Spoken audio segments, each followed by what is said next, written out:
probably will be on. So we Okay. can just broadcast the national anthem and Yeah.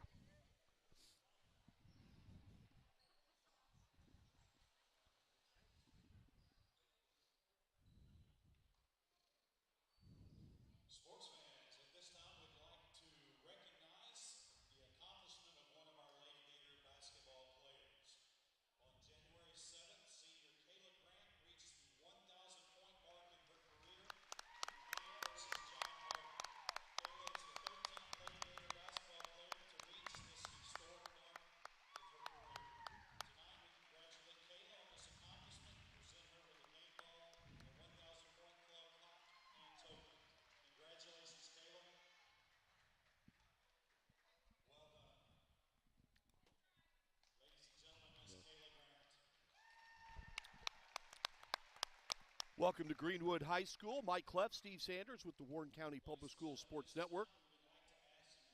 We will be back in just a moment. We're going to go silent as we're getting ready for the playing of the national anthem.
Great job by the Greenwood yes, ROTC unit, Steve. yes. Welcome to the swamp, ladies and gentlemen. Absolutely.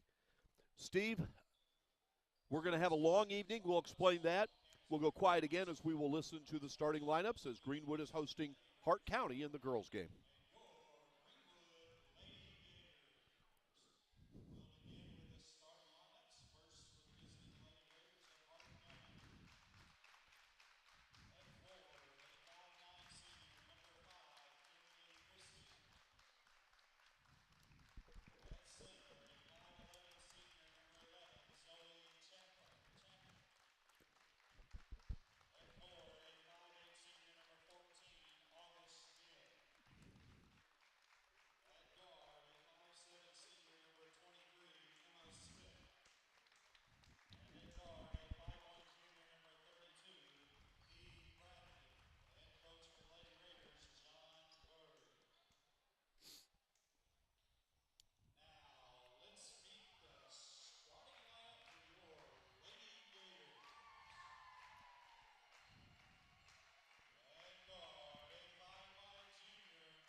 Well, Steve, first of all, let's start off saying it's great to see Zach Simpson back on the bench and Kayla Grant back on the court.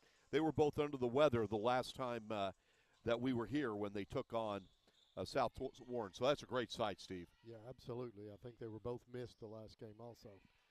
All right, Steve. Kayla Grant was honored before the game for her 1,000th career point, which happened in early January. We're underway, and wow, what a start for Greenwood. Well, except it didn't fall. Wow. Wow. But they get the basket right there as Trin follows it up. And the Lady Gators are on the board first. Steve, what are you looking to expect or hoping to expect out of the Lady Gators in this game tonight? We got to find scoring and we got to find rebounds. They play good defense, but the last game they had real problems finding the scoring. They missed Kayla Grant desperately inside on the rebound. Some other girls tried to kick in, but Grant is a great rebounder, and she can put the ball back up also. That's August Neal with the basket for Hart County. The Lady Raiders tie the game at 2. Just want to give the Hart County fans a shout-out. They travel real well, brought a great crowd here into the Swamp tonight. Greenwood has a good crowd. It's a really good crowd for a girls' game. Like you said, a lot of stuff going on tonight between senior night and homecoming and all kinds of stuff going on. We'll have it all on our broadcast, and look forward to seeing all that, seeing all the seniors in their last time. Absolutely. That was Dia Bradley with the follow, and the Lady Raiders have a 4-2 lead. I'll try to run these down as Trin tries a 3. No good. And Avery Overmole with the rebound. At halftime of the girls' game, they're going to have senior night for the boys' basketball team, as Overmole's shot is a little bit off the mark. There's that's what she does best. And here's the other thing that you like out of that, Steve. She's going to the free throw line. She's an excellent free throw shooter. So, again, at halftime of this game, and as Steve mentioned, we'll bring it to you, they will have senior night for the boys' team. Then between games, they will have homecoming. And then at halftime. I jinxed her, Mike. What's that? I jinxed her. Oh, no, yeah. And then at halftime of the boys' game, they will have senior night for the girls' team. So hopefully we made that as simple as possible. Greenwood, we'll share the blame on that with Steve. Jessica Peterson really hustling for that rebound and yeah. went off on Hart County, so Greenwood will maintain possession. Leah Trin, as always, handling the point guard duties for Greenwood. There's Avery Overmole, Ella Whittle, who can really shoot the 3. A little bit long on that one, and Hart County off to a good start. As Steve mentioned, they brought a lot of fans from Munfordville. And that is Dee Bradley. Nice lay-in. Name is spelled D-E-A. You could go either Dia or D. Play it safe. We'll go D. As you can tell, Hart County has green and orange in their school colors. Now, Steve, I'll just say a fact. Kayla Grant's going to the free throw line. How's that? Yep. Okay. Well, I like the aggressiveness. Get the ball down low and immediately turn it into the lane. And I like the fact that they're looking to get her the ball early. There we go. Of course, what's unique also about this doubleheader, the boys' game tonight, Greenwood will face a different opponent than what the Greenwood girls are. Right. This is the first one of those we've done all season where we had 2 different opponents in the night. You're right. And, Steve, that's more like Kayla Grant. Hits both free throws, makes it 6-4. The boys' team from Greenwood will host a Warren East team that is playing very good basketball. Red hot. And Steve and I will delve into that as the evening moves along. Steve, I should have asked who no, I'll tell you what, Hart County's got some shooters, Steve. That's Kenley Christie with the triple, and it's 9-4 Lady Raiders. Because it's going to be a long night. But that's all right. It's, like Steve says, we're getting paid to talk basketball and watch basketball and video basketball. And it's all about our student athletes being honored tonight. And that's what makes it awesome. Jessica Peterson, a little bit long. Kayla got away with pushing her out of bounds. I think you're right. And the Warren East boys team has arrived. They're sitting up in the upper level close to us.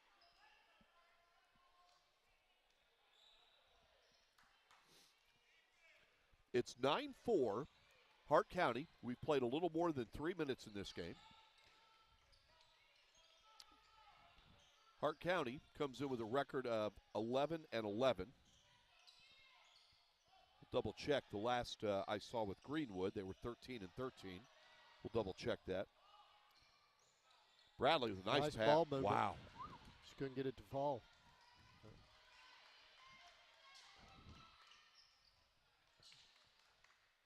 Peterson. Nope, A little bit short. He's going to get the rebound off. Long rebound. There you go. Good position. There you go. That was a lot of contact. Yep. Well, play goes on. Yep. Lady Raiders bring it up court. That's about all we can say. Yeah. Tell you what, this they've got to play Bradley's better defense than that. Yeah. They, she's a good player. She got right in there, and nobody wanted to challenge that shot. Greenwood needs to step it up, or Coach Simpson's going to need a timeout. And I have a feeling if they get a layup here, he's going to need a timeout. And they do. Yep, good and call. There he goes. Good call, Steve. Good call. Steve, you mentioned the defense or honestly the lack of. Yeah. And Hart County's taken advantage of this early on. It's 13-4. That's the difference is, on the defensive end.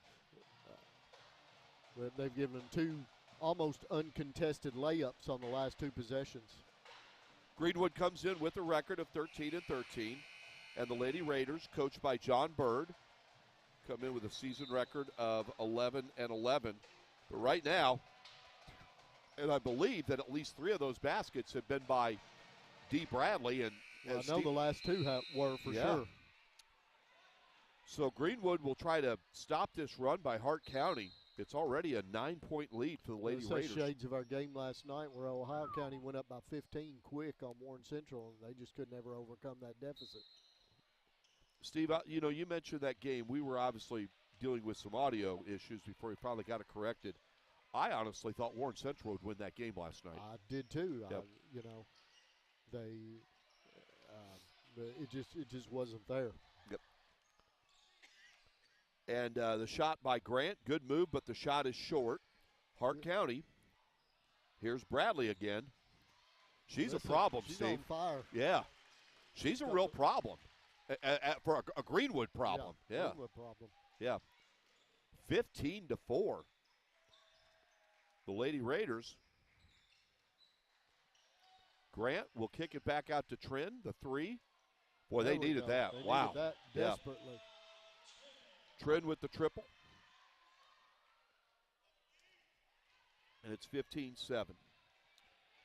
Good to see Mr. Clayton here tonight, Steve. Yep. Of course, we saw another gentleman you've known for a while, Adam Hatcher, the tremendous principal. Wow. Steve, I'm going to guess it's 18-7. What do you think? Bradley has 11 of them? She has at least 9, I can confirm, and maybe 11. But Trin, yeah, 18-11. Steve, Hart County has already scored 18 points, and we still have 2:22 to go in the first quarter. Bradley is the Hart County point guard. Greenwood. She's a shooting guard, too. Yes, she is, yeah. And we want to thank the wonderful our people. Uber Eats is here. Yeah, thank you so much. The wonderful volunteers for the Greenwood concession stand brought us our hot dogs. Yeah, and they even brought condiments. They're going to get a over the back on Hart County there. But, she's taken over this game, and I think Leah Trin is trying to keep up with her. But, listen, I don't know anybody that's going to keep up with the pace that she's put up right now. Nope.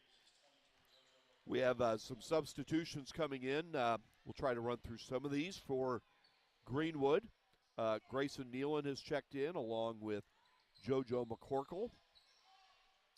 Leah Trin has the ball. Grant's going to take a quick rest. Keep in mind, she missed some time, so her conditioning is probably not what it is used to. Rick Stansberry is here tonight, the WKU men's basketball coach. And she hit another 3. Wow. And there's the man right there a few feet from us, Steve, Mr. Hatcher. So. McCorkle hard off the back of the iron. Okay. Of course, Rick Stansberry, his son Luke will be honored tonight at halftime of the girls' game. He's one of the Greenwood seniors. Wow, that was a flat-footed shot from Ella Whittle. Did you Really see that, was. Mike? Yeah, that was. Flat-footed. It's the way I used to shoot when I was little. Steve, what do you think Hart County's shooting in the first quarter? About 110%. It is 23-9. Zach Simpson has to be thinking, what in the world is going on? Wow. I know he's trying not to call another timeout, but yeah. Listen, I mean, they're hemorrhaging. That's a good word. Yeah, that's an accurate word right now. I certainly didn't expect this, Steve. I mean, while I certainly hope Greenwood can make a run at it, when somebody's scoring like that, it's impressive no matter who they're playing for. You're right. I mean, you just kind of stand in awe of that, and I mean, you can't help but think it's amazing. Good move by Trent. She draws the contact. She'll go to the line for a couple of free throws. You're right, Steve. You just have to, you have to salute what Hart County is doing here in the first quarter. They put up 23 here, and we still have 25.5 seconds left. Trent makes the first free throw to make it 23-10.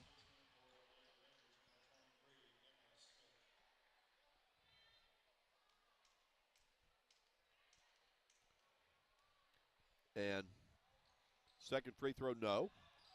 So Hart County looks like they'll get the last shot of this quarter.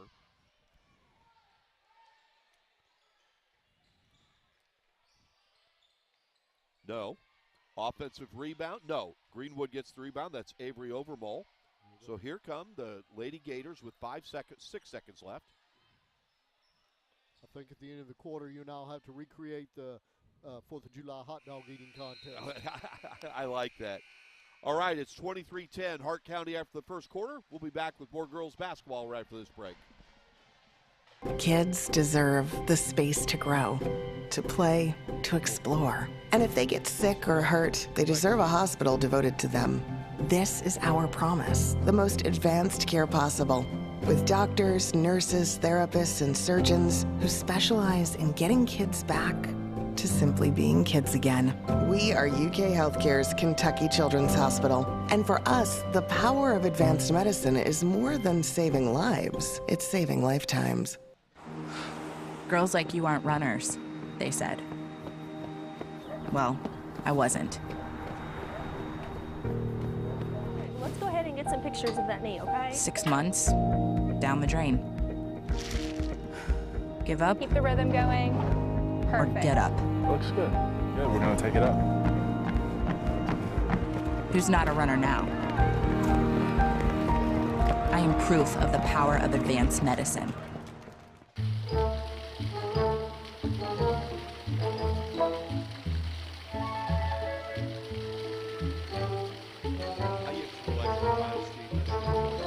I can't. Have some Mingy.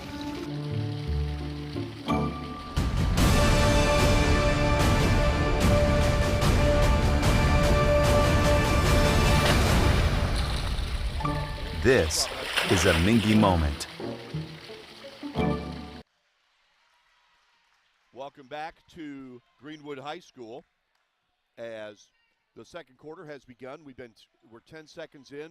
Greenwood lost possession of the ball there, so Hart County with a very impressive first quarter, and they lead at 23-10. Mike Cleff, Steve Sanders with the Warren County Public Schools Sports Network. Dia Bradley, the real story for Hart County. We don't have official stats up here, but Steve and I think she had at least 13 points in the first quarter. And they said she has scored over 2,000 points in her career. And, Steve, she's only a junior, like Leah Trin. Yeah. Nice move there by Trin, and the Lady Gators needed that. 23-12. Bear with us as Steve and I are juggling having a late dinner, which consists of hot dogs from the concession stand. Again, we appreciate them bringing to us. Bradley, the pass intercepted by Trin. Lady Gators have numbers. Trin, good job. Good sportsmanship there by Hart County. Okay, So Trent will go to the free throw line for a couple of charity tosses, as Greenwood will try to get back within single digits. First one is no good. Again, it's at halftime of the girls' game. It'll be senior night for Greenwood boys basketball. The boys team hosts Warren East in the second game tonight. Trent's second free throw, good, and it's now 23-13. Between games tonight, they'll have homecoming. And then at halftime of the boys' game, between the Gators and the Raiders, they will have senior night for the Greenwood girls team. And it's 23-13. Thanks to Steve for finding out that background information on Dia Bradley, pronunciation of her first name. Some very nice folks there from Hart County, and that she also has eclipsed the 2,000 career point mark for the Lady Raiders. And 6:22 to go in the second quarter. 23-13, Hart County is leading. Of course, Hart County, located in Munfordville, which is about 40 miles away from Bowling Green, 40 to 45 miles. Right on Interstate 65, and there's definitely some contact there, and the Lady Raiders will go to the line for some free throws.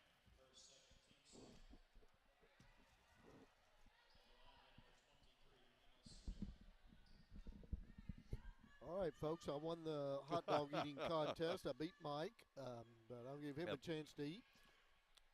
Shot is up, no good. Emma Smith is at the free throw line for Hart County. Again, Steve, you mentioned, I think it's worth mentioning again, a salute to the Lady Raiders fans. Hart County has traveled well tonight.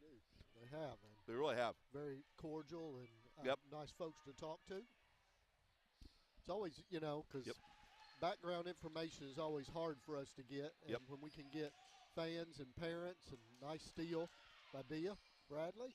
Wow. Got a nice-looking jump shot there. And you know what, Steve, what I've seen in the early going, she doesn't force her shots. No. It's very much in the flow of the game. Nice-looking jump shot she had. It's 26-13, Hart County. And that shot is no good. The three-point attempt by Abby Walker. Steve, is the ball going to go to Hart County? I couldn't tell. Yes, okay, thank you. All right. Everything's going to Hart County tonight, I think. Okay, this time it's Kenley Christie handling the ball for Hart County. That shot's a little bit short, but Hart County with the rebound. Back out to Bradley. What a spin move. Wow. Steve, I'm stating the obvious. She's impressive.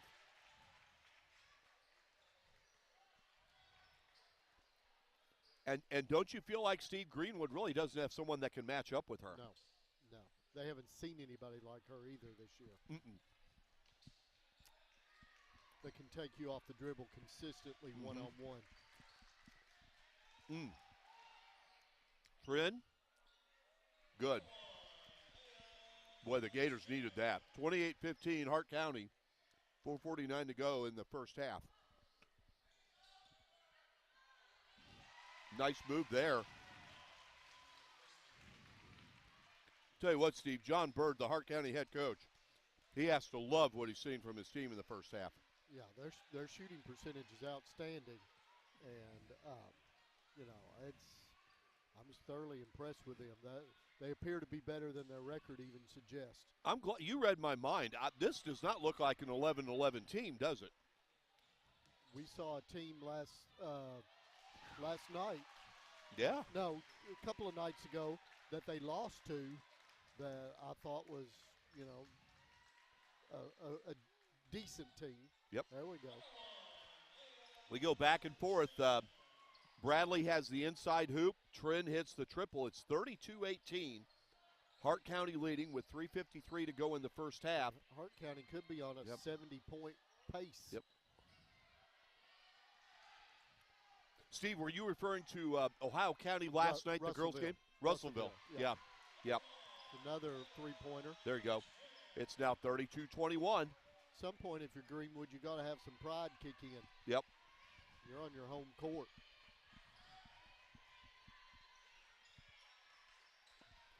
We have 3:24 to go in the first half.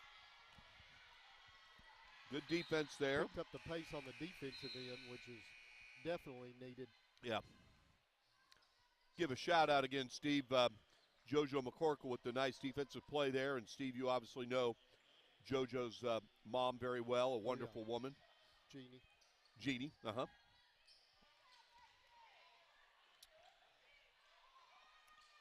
There's a loose ball, but the Lady Raiders get it back. Ella Whittle is guarding Dia Bradley. Wow, she missed, Steve. Is that a first? Yeah, that trend. I didn't like that shot, Steve. No, she wasn't set. No, And they're going to get a foul. Hart County has 5 fouls in this half. That's just Greenwood's third.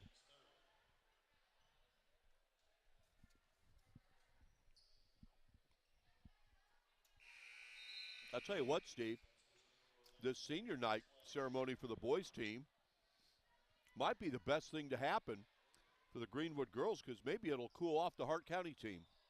Extra long intermission. Yep.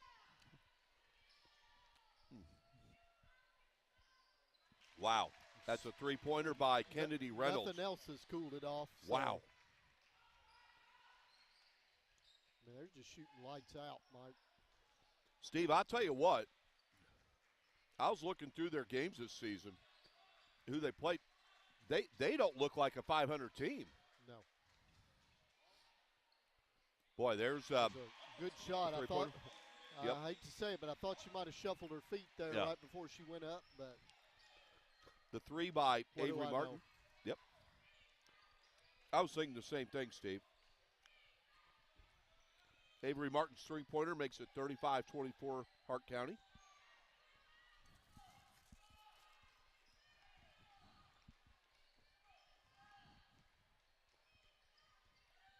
Mike Cleff, Steve Sanders, Warren County Public Schools Sports Network, courtesy of Prep Spin. Everybody can relax. Wow. Sanders is in the house. Didn't I just see that a moment ago from Kennedy Reynolds? Yeah, rinse and repeat. Yeah. 38-24.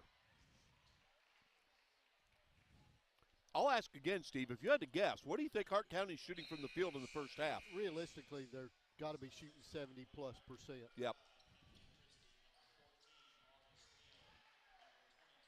I mean, I feel like they're hitting at least 3 out of 4 shots. And it's in the flow of their offense. They're not rushing anything. Give a shout out. You see a gentleman there on the baseline that Steve has a shot of, taking still pictures. That's Marlo Hazard. Best dressed man in Warren County. That's right. The principal at Warren Elementary, as the Lady Gators get the bucket, and they now trail by 12 with 1:20 to go in the first half. It's 38-26.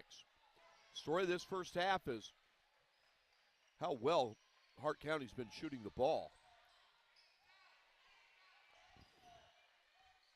You know, if I'm Hart County's coach, when I go to halftime, you know, the only real thing I want to talk about is three-point defense on trend. You know, we need to tighten that up. Other than that, I don't know. Maybe taking care of the ball in situations like that, but the three-point defense on trend is really the only place that's been lacking in the last, and that's really just been in this second quarter. Again, hopefully, if you're Greenwood, this longer halftime will cool off Hart County. I think you're right, Steve. I think Hart County has to be shooting in the 70 percentile range in the first half. And, Steve, I'm guessing here, I didn't notice, did Kayla Grant pick up 2 early fouls? I'm not sure, to be honest with you. Okay. She's not hurt. She's sitting on the bench. But, you know, like you talked about, she's been out a while. She may just be winded right now. Yep. We're down to this 30. Game's been going back and forth. I mean, we've got 64 points in the first half at this point. Yep. That's a lot. It's a lot of scoring. Hart County, the way they're going, Steve, I don't think they'll hold for the last shot. They might not. No. There's Kennedy Reynolds, who's hit a couple of threes here recently. Now they get it to Dia Bradley. Back over. They get it over to, that is Kenley Chrisley. Somebody's going to have to get it up. Yep. Good defense by Greenwood. Oh, boy. And the half ends that way. 38-26. Steve. What a first half. Yeah. 64 points. Obviously, the story of this is how Hart County didn't miss many shots. No. Wow. All right. That was probably as good of an offensive exhibition and a half that we've seen out of a girls varsity team all season. I can't think of enough. We had one earlier on in the season where they didn't seem to be able to miss, but wow, what else can you say? Dia Bradley got him going early, and then Kennedy Reynolds hit a couple of threes later in the half. It's 38-26 Hart County. We're going to take a timeout. We come back. We will have the senior night ceremony for Greenwood boys basketball. You're watching the Warren County Public Schools Sports Network.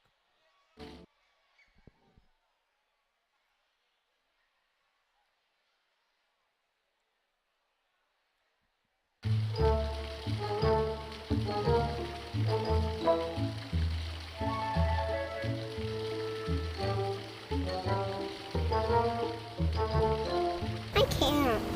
Have some mingy.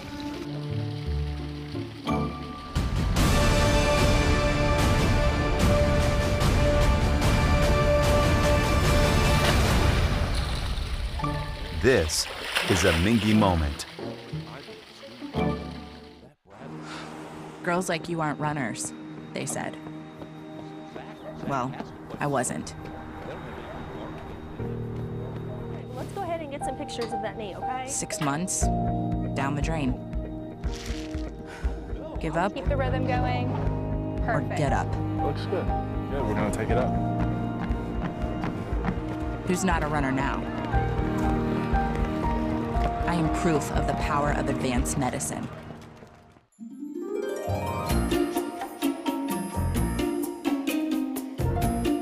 Don't forget to pack 5 pairs of clean underwear. Okay, Mom.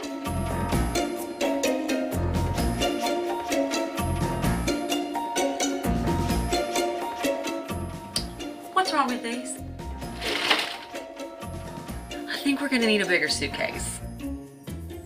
This is a Mingy moment.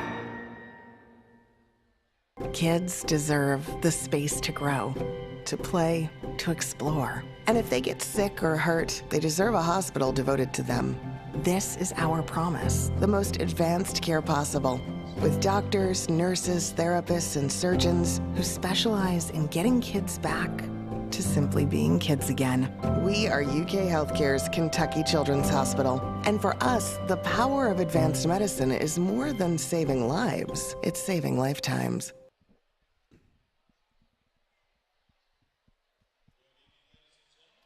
All right, welcome back. We're at Greenwood High School. Halftime of the girls' game. Hart County leads Greenwood 38-26. We are just about to get underway with senior night ceremony for Greenwood boys basketball. We'll let the public address announcer take things over.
I'll tell you what, Steve.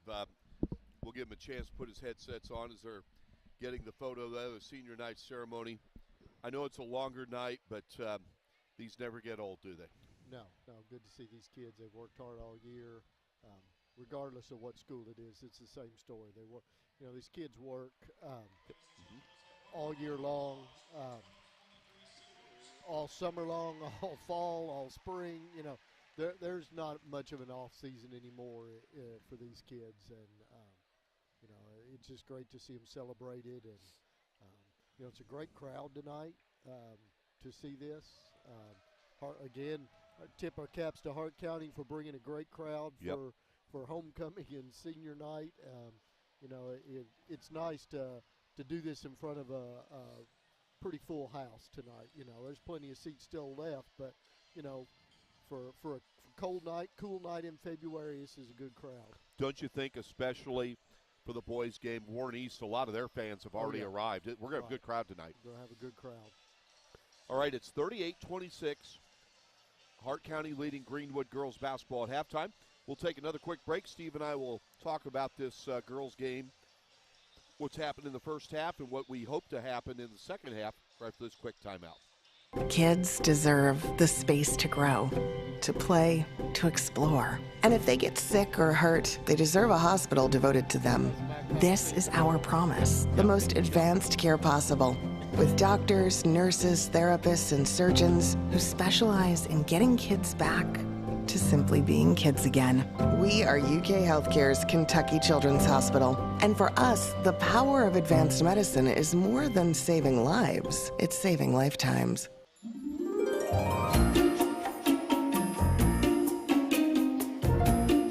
Don't forget to pack 5 pairs of clean underwear. Okay, Mom.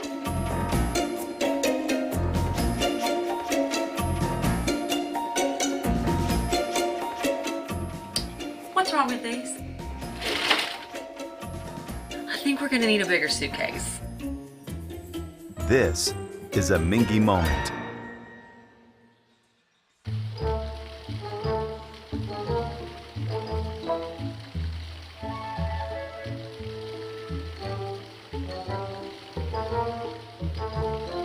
I can't. Have some Mingy.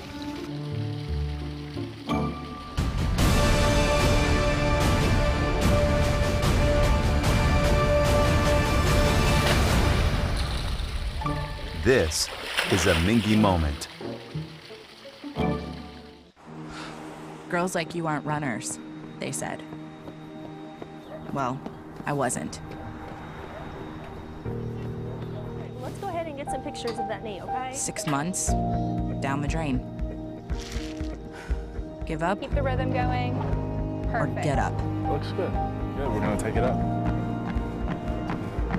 Who's not a runner now? I am proof of the power of advanced medicine. All right, welcome back to Greenwood High School. Mike Cleff, Steve Sanders, Warren County Public Schools Sports Network. Teams are on the court warming up for the second half. The Lady Gators are trailing the Lady Raiders of Hart County 38-26. And I don't know about you, Steve. I'm still processing what happened in the first half. That caught me off guard. Yeah, I don't know really what to say in there, but unless Hart County shooting cools down a little bit, I don't know who's going to beat them tonight. Who would beat them tonight? I mean, 38 points again in the first half. Yeah, is very impressive. I do think they're going to have to shore up their three-point defense on trend. Yep. This is senior night for your kids. You're playing for pride. This game's not over. However, I just don't know what you say when a young lady is shooting the way she is tonight. Dia Bradley shooting. It's very impressive. Tip our caps to her. And, I think if you're Zach Simpson, you're hoping she cools off a little bit in the second half. But, you got to tell your girls to continue to battle. Make sure you're rebounding. If she's going to hit that high percentage, you're going to have to make sure you get every rebound that she misses. And other than that, Mike, I got nothing on that. I'll be curious. Kayla Grant did not play much in the first half. And she's starting the second half. It'll be interesting how long she can go. Of course, Kayla's been out, been under the weather, has missed at least 4 games. Good to see her back. Again, she was honored before the game. The Lady Gator senior. And Steve, you mentioned Leah Trin's three-point shooting. That is the reason why the Lady Gators are still within striking distance. Absolutely. So barely in striking distance, but right. yet in striking distance. Greenwood gets the ball to start the second half. They go right inside. How about that, Steve? Yeah. They needed that. They need her. 38-28. We know she's a good inside scoring threat, a great inside scoring threat, and they need to get her going. Okay. They get her inside and Trin and, maybe JoJo McCorkle. We haven't seen her a whole lot tonight, but she's definitely an outside shooting threat. Get those girls shooting, then, it could still be a game, but I'm interested to see what happens on the offensive end here for Hart County. No surprise, Greenwood's in a zone defense as Bradley kicks it out. Three-point attempt, no. They're going to have to double Bradley anytime she penetrates, I feel like. Yep. Good steal there by Grant. Gets it up court to Leah Trin. Takes it down to the bucket. Good. And, Mike, that's a difference we saw last night with Ida Akhmedova, who's a terrific guard for Warren Central. Mm-hmm. She penetrates the lane a lot, but she doesn't usually use the glass with her shot, and she gets with some difficult angles, and that was a good example by Trent of using the glass to make your shooting angle a whole lot better and raise that percentage a whole lot. Hart County, he saw 4 straight points come off that lead and wanted a timeout. 6:46 to go in the third quarter. We'll keep it right here as Greenwood is within 8, 38-30, and so far, Steve, it's been Kayla Grant, Leah Trin, Kayla Grant, Leah Trin, and that's the kind of prescription that's getting the Lady Gators. That's what's going to get them back in here. Yep. Maybe some other three-point shots sprinkled in. Yep. Zach Simpson again is back after missing a game being under the weather. He said it's the first game of any kind he's missed in 18 years. So glad to see him back on the sideline. And Steve, I thought would set the tone to start this third quarter. Greenwood got the ball, and they designed a play, and they executed to perfection the inside hoop by Grant.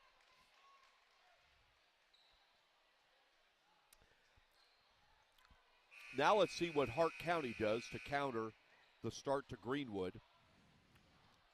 It's pretty much been Hart County. Steve, I don't remember Greenwood leading the game. They might have scored the first 2 points of the game for the only lead. Right. That might have been it. Other than that, the Lady Raiders have led for nearly the entire game.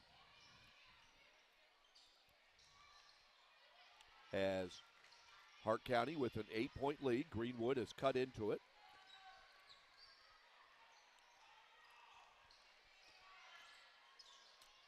As that is Kenley Christie kicking it over. The shot, no. Bradley tried to get the rebound. Goes out of bounds off Bradley. So here come the Lady Gators, Steve, with a chance to cut it to 6, perhaps 5. Steve, I think you got to go right back down to Grant. I do too, at least with a touch. Yep, and they're going to call a foul. Yep. First foul of this second half, non-shooting. So Greenwood will inbounds. Right to Grant. No. Well, it could have been a pass. Yep. Zach Simpson wanted a foul called. They didn't call a lot of that in the first half, though. Not whether I agree with him or not, but. Right. The runner by Trin, no. I don't know that I like that shot either, Mike. She seemed off balance, didn't she? Yeah. Nice pass.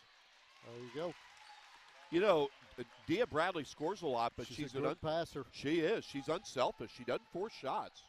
Grant, she'll go to the line. Free throws as it's 40-30. That's where she's hardest to stop right there. That is the definite matchup advantage Greenwood has on the offensive end. And again, it'll be interesting to see what Grant's conditioning is like in this second half. One development there, Steve, that is Kenley Christie's Third foul. Yeah, I just noticed that on Yep. the scoreboard. She's one of the Hart County seniors.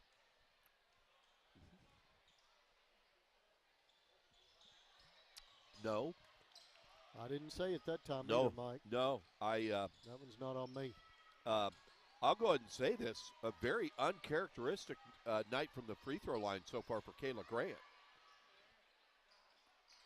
Hart County gets the offensive rebound. They get it back out to Bradley. Shot up. Wow. Yep. Steve, that was a tough shot. 42-30, Hart County.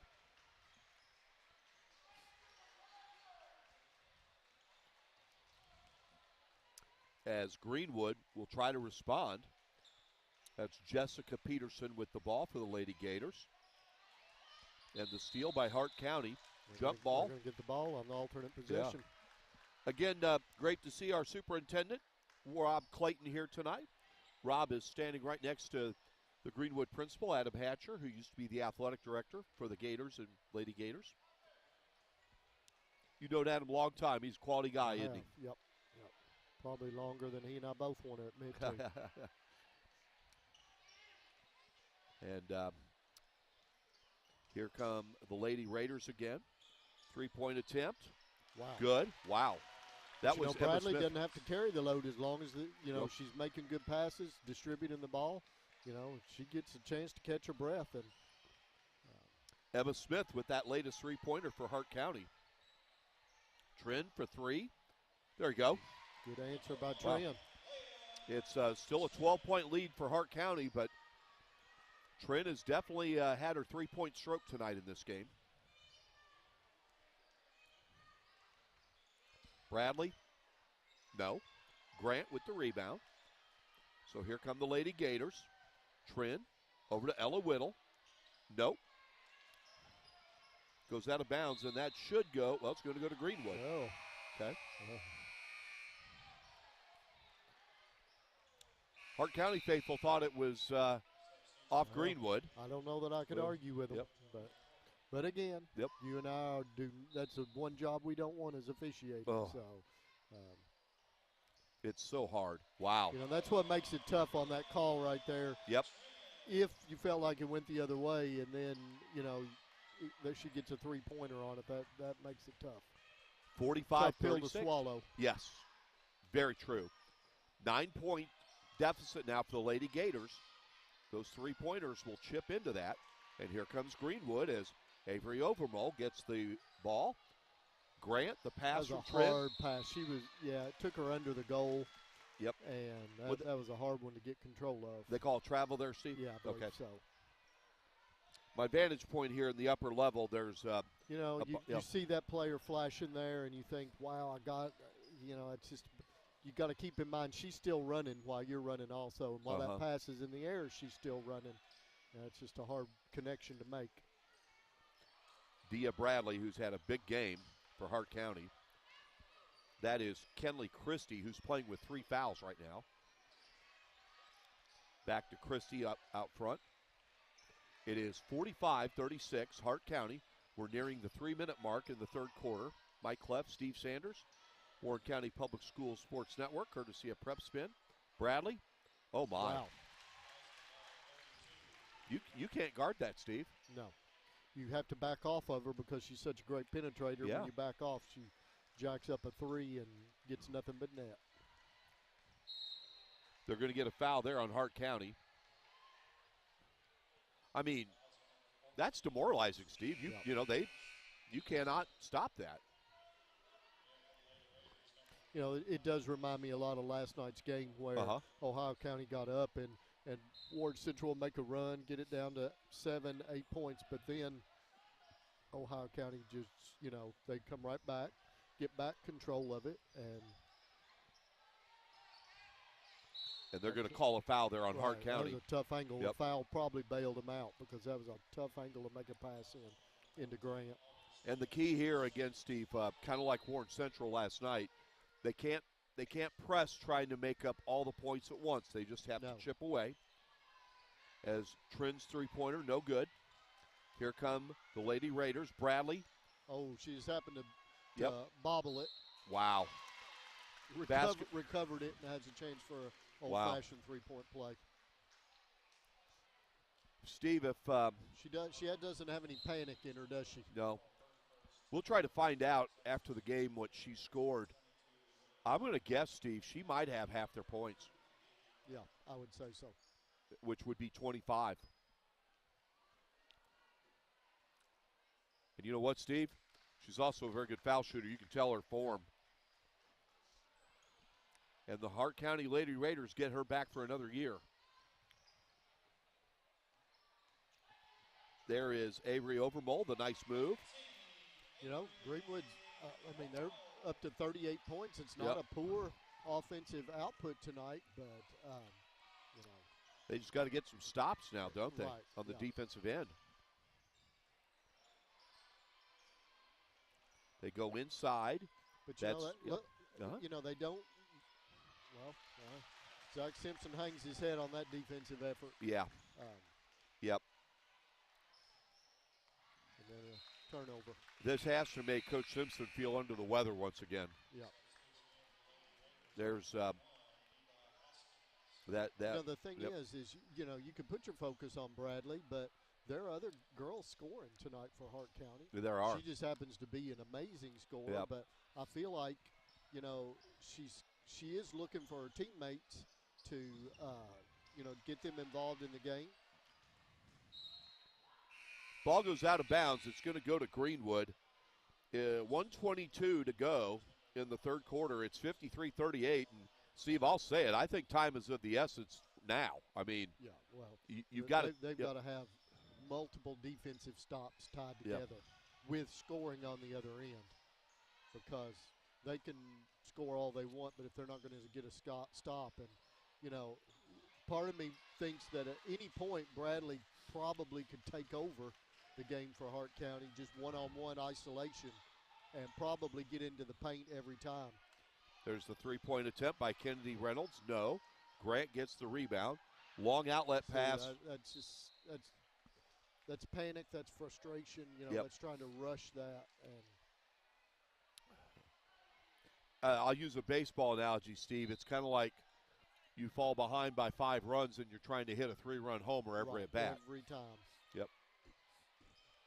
Steve, is Sam Sanders going to be in the house tonight? He's in the house. He's on in the the front house. row with his Lofton Howard jersey on. Okay. His buddy Drew right next to him with his Stansbury jersey on. Oh, that's great. And the Greenwood High School Pep Band here tonight? Yes. Yep.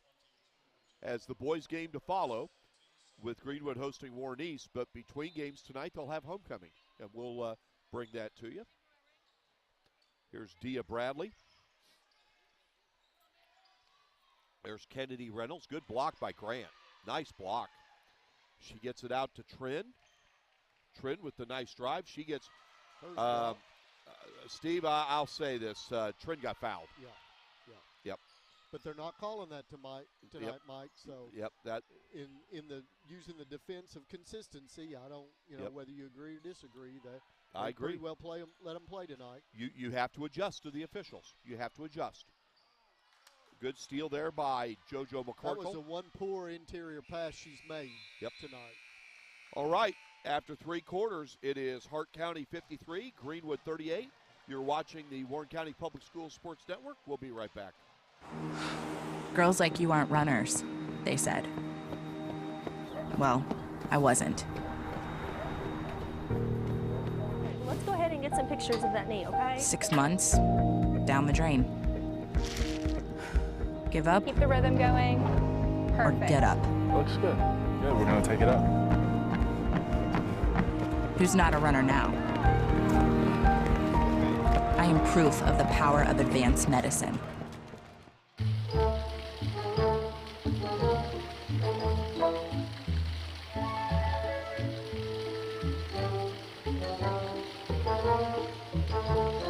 I can't.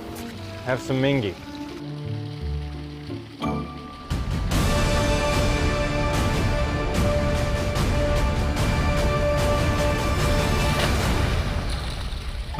This is a Mingy moment. Kids deserve the space to grow, to play, to to explore. And if they get sick or hurt, they deserve a hospital devoted to them. This is our promise, the most advanced care possible, with doctors, nurses, therapists, and surgeons who specialize in getting kids back to simply being kids again. We are UK Healthcare's Kentucky Children's Hospital. And for us, the power of advanced medicine is more than saving lives. It's saving lifetimes. Welcome back to Greenwood High School. Fourth quarter just underway. Hart County been the story of this game. JoJo McCorkle with the three to start the quarter. That brings the Lady Gators within 12. Steve, they need more of that, don't they? A lot. Well, a lot more of that. But the thing that's got to come along with that is defensive stops. Yep. And that's still not happened. What a pass! She's not. Ooh, I was going to say she's not going to miss that, but she did. But listen, I'll give her grace because she's hit everything else. Kayla Grant with the rebound. Here come the Lady Gators. Chance to get back-to-back buckets. But they have to stay within their offense, too. Yep. You can tell Grant's just a little bit rusty tonight. And, you know, no shame in that. You know, she's been off. She's been ill and off and out of condition a little bit. And, you know, she's working hard. Dia Bradley, who's had a big night for the Lady Raiders, continues that big night. Yep. She's got such control over everything when she's in the lane like that. She gets some contact, but plays through the contact, gets her balance back, and scores a lay-in. Shot missed there by Grant. Hart County gets the rebound. Nice pass. Good defensive play by Grant. But the Lady Raiders will maintain possession. 6:30. I think if they would have called a foul on Grant there, she'd have come unglued. She thought she was fouled on the other end. And so that's probably a time when it was really good not to call a foul. 55-41, Hart County leading. 6:25 to go in the fourth quarter. Christie thought about taking a long three, but decided to pull it back out. And they're going to get a timeout here. We'll keep it here.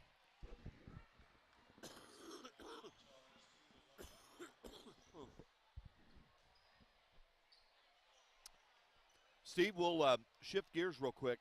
What do you expect from the boys' game tonight between the host Gators and the Raiders of Warren East? Well, I hope the Gators come out fast because, you know, Warren East is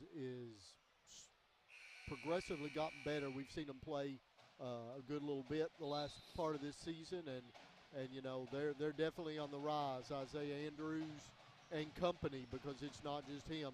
I think Greenwood's going to have their hands full.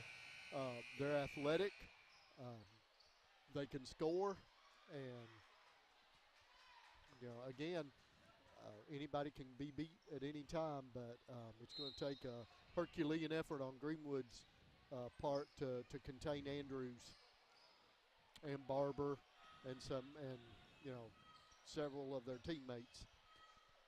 Play is resumed. 6:01 to go in the fourth quarter. 55-41 Hart County, and Lady Gators in dire need of getting the rally caps put on. Here's Dia Bradley. They're going to call a foul on Greenwood for impeding her progress. Again, we don't have any official stats up here, but Steve and I think that Bradley has somewhere around 25 points in this game. As they get the ball inbounds to Kenley Christie. There's Bradley, the spin move. No, a little bit long, but they get the offensive rebound. That's Zoe Champlin. Well, she's fearless, too. She is.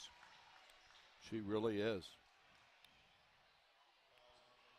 And she will go to the line for a couple of free throws. Tell you what, Steve, in our entire season of live streaming girls high school basketball, she's as good of a player as I've seen. Right, I agree. Free throw's good. It's 56-41.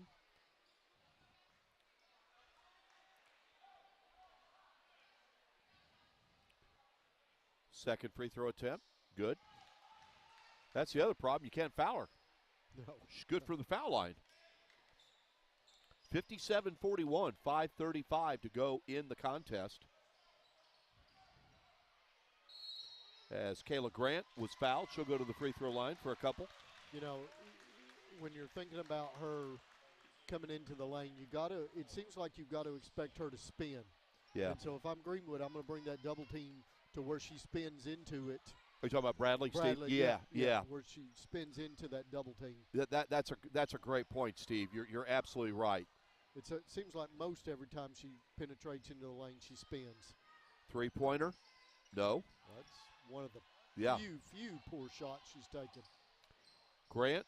That was a forced pass. Yeah. And Greenwood fortunate to retain possession. We have 5:10 to go in the game. This one's been all Hart County. Lady Raiders lead the Lady Gators of Greenwood 57-41. Outside of Greenwood scoring the first basket of the game, Hart County's led ever since. Boys game to follow between Greenwood and Ward East. Trin, yes.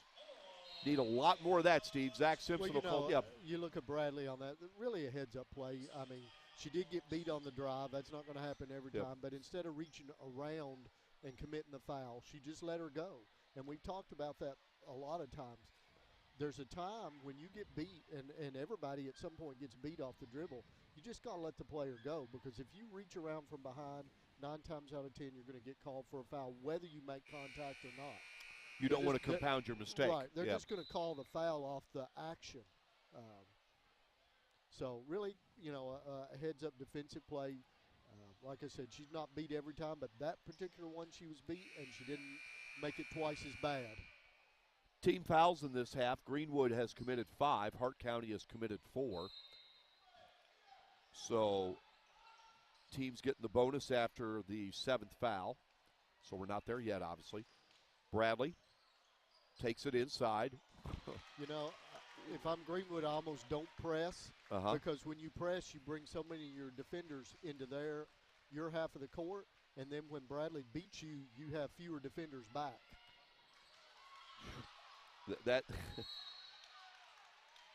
You know what, Steve? It's almost counterintuitive. You want to press to prevent, and if you can press and prevent her from getting the ball, that's one thing. But when they started that press right there, they immediately released her, and she got the ball, and she's fast getting down court. And so instead of Greenwood having 3 and 4 defenders back, they have 1 and 2, and that's a tough matchup for any 1 and 2 defenders, is to stop her. I can't dispute that, Steve. Yeah, you're right. So maybe instead of pressing, you bring everybody back. Yeah. And you try to just play hard-nosed half-court defense and maybe get a steal. But I think with her, you almost have to switch on every screen too. Yep. You cannot give her any kind of sliver of a window to get around that screen. You have to switch. Bradley's going to go to the line for a couple more free throws. And, Steve, I hate to say this. I just have to be honest. I feel like that this game, the Hart County's may be out of reach. Yeah. And Steve and I take a lot of pride in being positive and promoting our schools here with Warren County Public Schools. But the other thing we try to do is the opposing team, if they're not from Warren County Public Schools, to give credit where credit is due. And you just have to give a lot of credit to this Hart County team. They have really played well, especially Dia Bradley.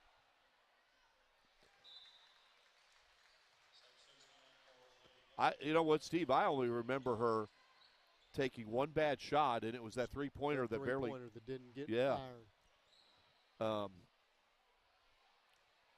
Serious question, Steve. How do you think Zach Simpson's feeling right now? I don't even want to know. Yeah. Not good.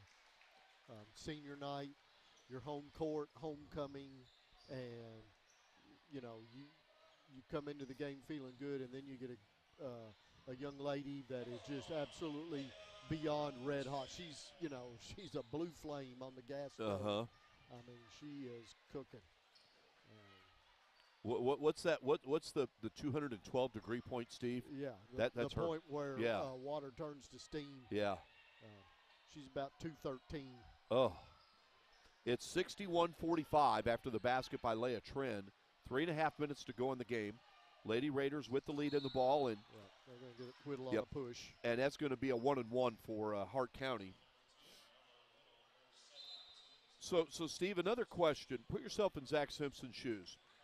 you know, the thing that's great about basketball, everyone gets into district. The slate is reset. But let's face it, Greenwood is not playing their best basketball of the season right now. No. If you're Coach Simpson, how do you approach your team heading into district play, which is now obviously less than 2 weeks away? I think I go backwards in the season to where we were playing better basketball and take a look at that game, those game films, and say, what were we doing in these games that is better than what we were doing now? Focus on the positive. Right. Okay. And what was working. Yep. Because they were playing good basketball. You know, in their first game of the season, you know, they just steamrolled that McLean County team. They did. If I remember right, I think they scored 81 points. It was a running clock. Yeah. There's Jessica Peterson with the free throw, and Hart County subbing in a couple of players. It's 62-46, 3:17 to go in the game. And again, you don't want to say it's over, but well, and not saying that to be disrespectful to Greenwood, but it's just, you know, Greenwood made some runs here in the second half, but they just can't get a consistent defensive stop. Bradley, you know, the only defensive stop they're getting right now is the rare missed shot she has. Bradley actually did Greenwood a favor there. Grant normally would make that shot too. She would. She would. Bradley, the spin move. Spin. Yep. And I see what you're talking about there, Steve, on how to defend that. Here comes Trin over to Grant. Foul. Yep, good. Grant has a chance to convert on the conventional three-point play and get Greenwood to within 13. 2:46 to go. It's 62-48. And I'm sure that John Bird, the Hart County coach, is telling his standout player, Dia Bradley, you know, Dia, look at the time, look at our lead. Right. Let's be deliberate. Yep. They're going to have to foul you, and you're a very good free throw shooter. Naturally, you know, if she's got an open lane to the basket to take it, but time is definitely Hart County's friend. They're up by 14. You can look at that stack they're running. They're not in a hurry to. Now, too many of those, and the coach is not going to be happy just because of the sloppiness of play. And you can look at him right now. He's going to have a coachable moment right there with his player. Yep. Right. And that's all right. You know, I got a lot of respect for the way he's coached tonight. And I do too. The way he just interacted with that young lady who made a mistake. Yep. But, you know, he didn't get emotional about it. He talked from it. And that's a nice characteristic of a good coach. Of course, Coach Simpson's that way too. Yep. He interacts very well with his girls, even when it's not going well at all. 2:22 in the go in the game. 62-50. Hart County leading Greenwood. Greenwood gets the bucket to close within 12, but they obviously still have a lot to make up. Between games tonight will be the homecoming ceremony. We will take that, show that to you. Young man over here who's helped us before, Caden. Steve, last time we saw him, he was at the Aquatic Center taking part in the swim meet. Yes. Which we had a lot of fun live streaming. A lot of fun.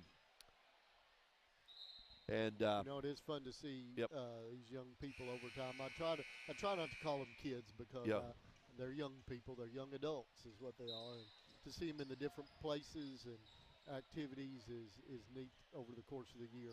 I bet you're blown away, Steve, by the ages of your sons now. You sit there and go, where'd the time go? Yeah. Oh, yeah. Where'd my height and hair go also? Somehow there's a correlation there.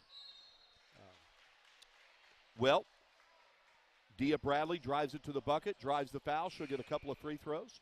2:06 to go. It's Hart County 62 and Greenwood 50. First free throw. Good. No surprise there.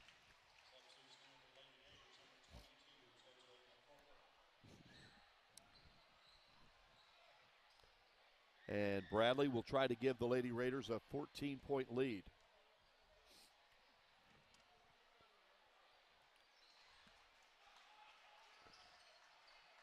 And the second free throw is good, 64-50. Trin gets it over to Grant. No, but Grant will go to the line for a couple of free throws. You know, this lead has just stayed at 14, it seems like, Yeah. forever. That's what it was at halftime, wasn't it, or close to it? It was 38-26 at the half. 12. It was 12.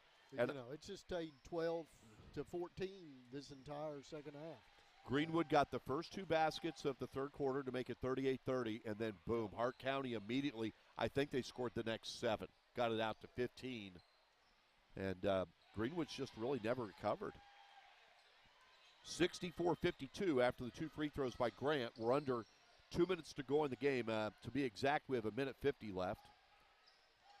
And, of course, Greenwood has to play a man-to-man since they're trailing. And they need to get some kind of defensive stops or steals. And there's a good timeout there by Coach Bird. Right. And we're going to take a quick break. 64-52 Hart County by Cleff, Steve Sanders. Warren County Public Schools Sports Network. We'll be right back. Kids deserve the space to grow, to play, to explore. And if they get sick or hurt, they deserve a hospital devoted to them. This is our promise, the most advanced care possible, with doctors, nurses, therapists, and surgeons who specialize in getting kids back to simply being kids again. We are UK Healthcare's Kentucky Children's Hospital. And for us, the power of advanced medicine is more than saving lives. It's saving lifetimes. Might be. It might be, Steve. You're right. Welcome back to Greenwood High School. Steve made a remark just coming back from break. Steve, say it again. I agree with you. It's about the crowd. Pan the camera up Yep. for a minute. And Yep. looking at the Greenwood side, and it's a pretty full house. There's a few seats at the very top left, but and on our side, on the lower side, you still have a lot of Hart County fans here. They're sticking around. Why not? They're up 12. Minute 36 to go, and a lot of Warren East fans have gotten here in anticipation of the boys' game. 1:36 to go, and Hart County will have the ball. They have a 12-point lead. Outside of the first basket of the game, the Lady Raiders have led the entire game, and the story of this game is the young lady handling the ball right now, Dia Bradley. Again, we'll try to find out what she ended up scoring.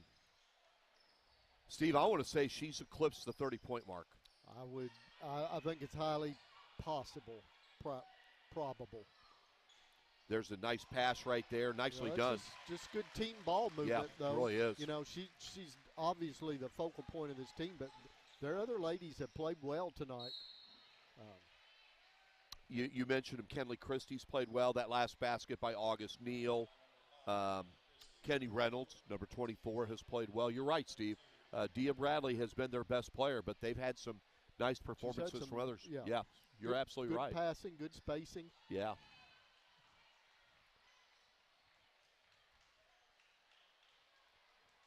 You know, Steve, he wasn't the athletic director by the time I moved here to Bowling Green, but I'm talking about Adam Hatcher. Everything I've heard, he was an outstanding athletic director. I would imagine he was, yeah. Because he's certainly a really good principal. Free throws, good. It's under a minute to go. Bradley takes it in the lane. Wow. Steve, I've run out of superlatives. I got nothing, Mike. Yeah, I mean. Sit back, relax, and enjoy. She's been sensational. I mean, absolutely sensational. I might ask Caden a favor again to go, or Allen, to try to find out how many points she ended up scoring when this game's over. Again, it was wonderful. I'll get a chance to tell Caden this in a moment. Wouldn't that swim meet fun? Look, she doesn't want to come out No. of the game. Well, we know she's not going to score in the last 52.6 seconds of the game. But what a competitor. Yep. You know, she wasn't ugly about it, but she wasn't ready to be done for the night. Grant. Nice move. And that's, that's what is a typical Kayla Grant move down in the paint looks like. And, yep. I still enjoy watching her play. She's still a tremendous player. And, yeah. You know, we still have the district tournaments to go.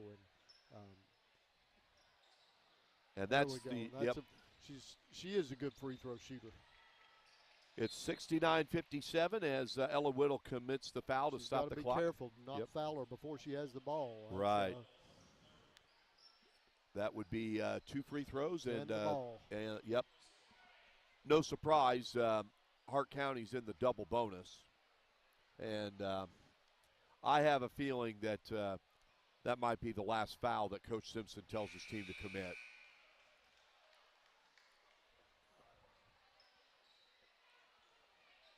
As we have 41.2 seconds left. Hart County with a 12-point lead. Both free throws no good, so Greenwood will try to do something here. Here's Trin with the 3. No. Grant with another rebound. Yeah. And Coach Simpson calls a timeout with 29.9 seconds left. We'll keep it here. 69-59. Hart County. After this game's over, Steve and I will give a real quick wrap-up because the homecoming ceremony will be taking place. And then during the boys' game at halftime, it'll be senior night for the Greenwood girls team. And the seniors, well, Kayla Grant will be honored, as will Jessica Peterson. And those are the 2 Greenwood seniors.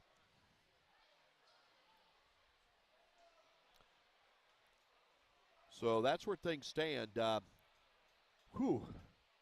Steve, does Greenwood have an 11-point play in 29.9 seconds left? I'll give you a moment here. Steve had to sneeze. There's your answer. No. Yep, okay. Yeah. We'll try to find out here. Get a minute to find out how many points Dia Bradley scored. Again, Steve, I said this before. I think she's the best girls basketball player I've seen in person this season. Based on this performance tonight, yes. Yeah. So here we go. Hart County. You know what I was a little bit surprised by, Steve? I was a little bit surprised they didn't put Bradley back in the game. I was a little bit surprised by that. I actually thought that might have crossed his mind, but I'm sure he wants to see his girls finish this without her. You know. And they are. I mean, while that was a poor inbounds play, if Grant hits these free throws, then she can run the baseline, and that's good. You know, when you can run the baseline on an inbounds play, that helps out tremendously. Of course, she's got to hit this free throw before you can do that. But 20 seconds, 10 points. I don't know that mathematically you can. Do that. Second one's good. It's 69-60. And I'll tell you what, Steve Green. Well, there's another steal inside to Grant. Boy, I thought she got fouled. Yeah. But that'll do it. That'll do it right there. So Hart County headed to the line for some more free throws. And hopefully Greenwood, after this game tonight, Greenwood will be 13-14 on the season, while Hart County will be 12-11. And again, we appreciate Hart County making the trip over here. It's about a 45-minute trip. And as Steve mentioned, a lot of their fans made the trip. And they'll go home very happy. With 13.2 seconds left, it's Hart County 69 and Greenwood 60. Make it 69-60 still. Here comes Ella Whittle with the ball. Whittle, the pass to Grant. There you go. Well, Hart County's coach is not going to be happy with that. When she gets the ball, 7 seconds left, let her score it. Right, yep. She's going to score it anyway, let her score it. Well, now, Steve, if she can make this, you never know, but you get to a 2-possession game. Yeah. You never know. And you know what? She got the rebound, takes it in, and trying to do too much there. And that'll do it. She had Trin out on the three-point line. And that is your final score as Hart County defeats Greenwood by a final of 69-62. And Steve, even though it was a 7-point margin at the end, you just felt like Hart County was in control the entire time. It wasn't that close. Yeah. All right. Lady Gators now 13-14 on the season. We will take a timeout. We come back, we will have the homecoming ceremony for you from Greenwood High School.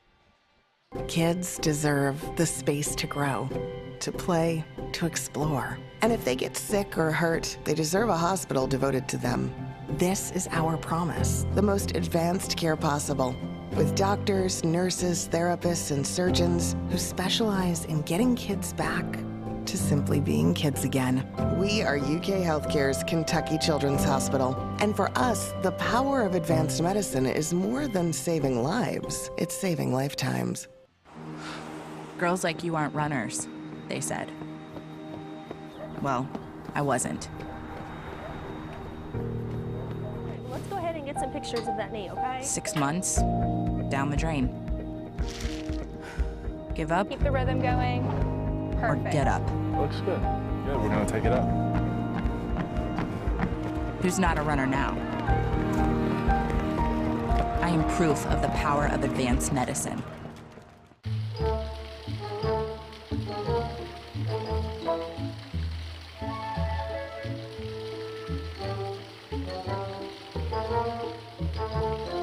I can't. Have some mingy.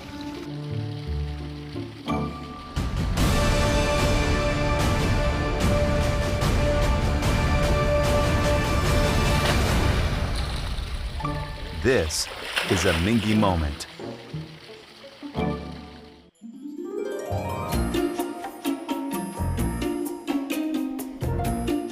Don't forget to pack 5 pairs of clean underwear. Okay, Mom.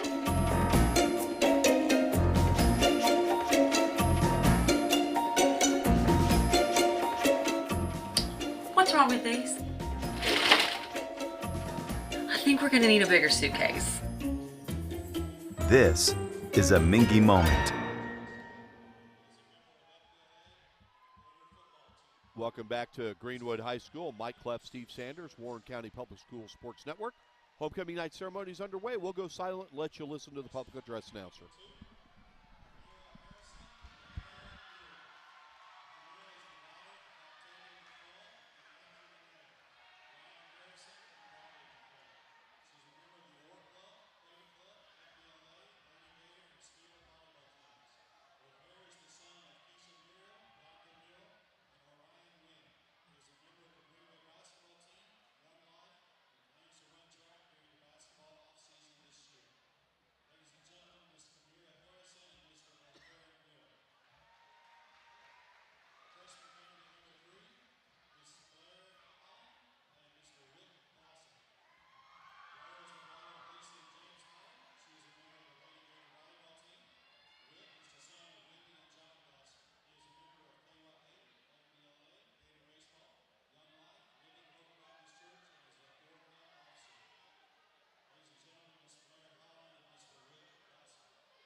Okay, so congratulations to the homecoming queen, Hannah Carter for Greenwood, and the homecoming king, Lofton Howard, who will be getting ready to play a basketball game against Warren East here in a few minutes. The first game won tonight, the girls' game. Hart County defeated Greenwood 69-62. And the story of that game, Dia Bradley for the Lady Raiders scored 44 points. 44 points. We're going to take a quick break. You are watching the Warren County Public Schools Sports Network, courtesy of Prep Spin.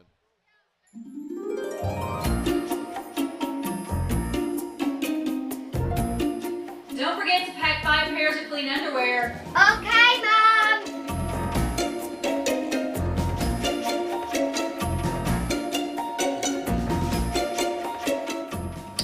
What's wrong with these? I think we're gonna need a bigger suitcase. This is a Mingy moment. Girls like you aren't runners, they said. Well, I wasn't. Let's go ahead and get some pictures of that knee, okay? 6 months, down the drain. Give up Keep the rhythm going. or Perfect. get up. Looks good. Good, we're gonna take it up. Who's not a runner now? I am proof of the power of advanced medicine. All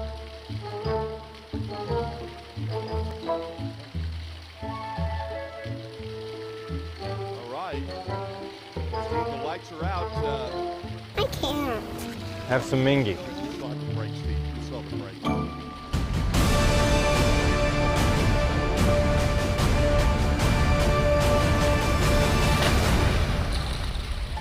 This is a Mingy moment. Kids deserve the space to grow, to play, to explore. And if they get sick or hurt, they deserve a hospital devoted to them. This is our promise, the most advanced care possible, with doctors, nurses, therapists, and surgeons who specialize in getting kids back to simply being kids again. We are UK Healthcare's Kentucky Children's Hospital. And for us, the power of advanced medicine is more than saving lives, it's saving lifetimes. All right, welcome back to Greenwood High School. Mike Cleff, Steve Sanders with the Warren County Public Schools Sports Network. Homecoming ceremonies just ended. I want to make sure I get the last name right, Steve. I think I got right. The homecoming queen, Hannah Carter. Last name, I believe, was Carter. Okay. And then homecoming king, we're going to see him in a few minutes here again, Lofton Howard. So I'm going to have to defer to you. I was talking to some of the great Hart County fans at that time, and I honestly missed that part. No problem. But getting some information for us, too. I talked to the Hart County radio voice of the Raiders here from Hart County, super guy. Went down just I figured, a hometown radio voice like that, he'll know. And he told me that Dia Bradley had 44 points on the night. And what an impressive night. Here's a former girls basketball coach right here. Absolutely. And Mr. Rob Clayton, I'm sure he would have loved to have one of his players. He would have loved to have one of his players score 44 points a night. Well, he doesn't have the headset on, but thank you to Mr. Clayton for everything. So. Look, you're having caused the mic to fall apart here.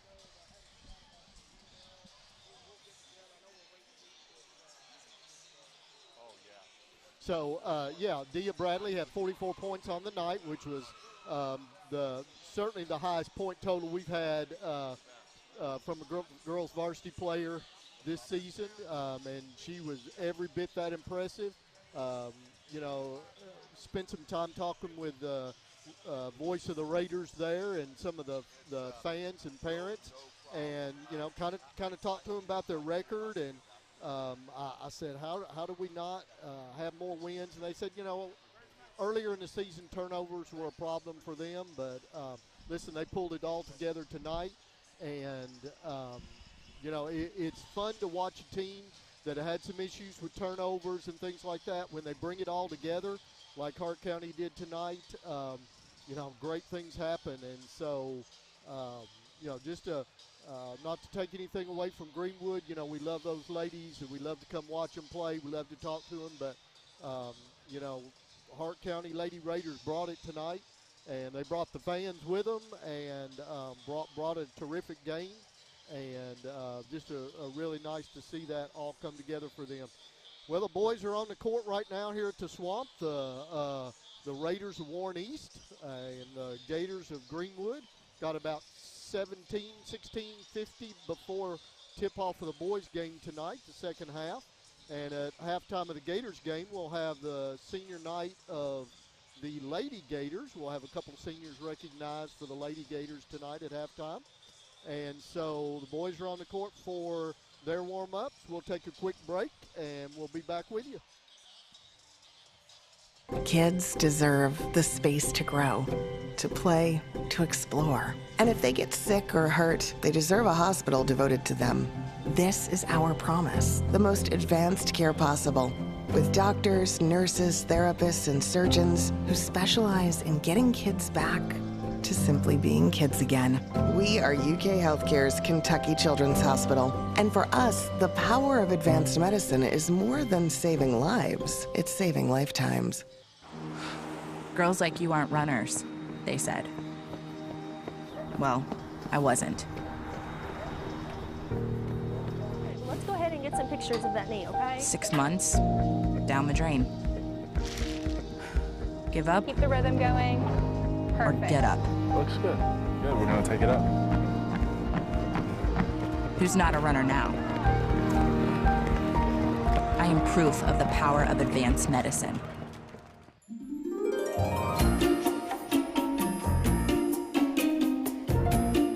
Don't forget to pack 5 pairs of clean underwear. Okay, Mom.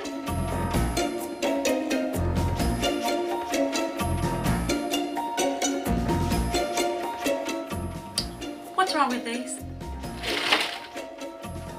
I think we're gonna need a bigger suitcase. This is a Mingy moment.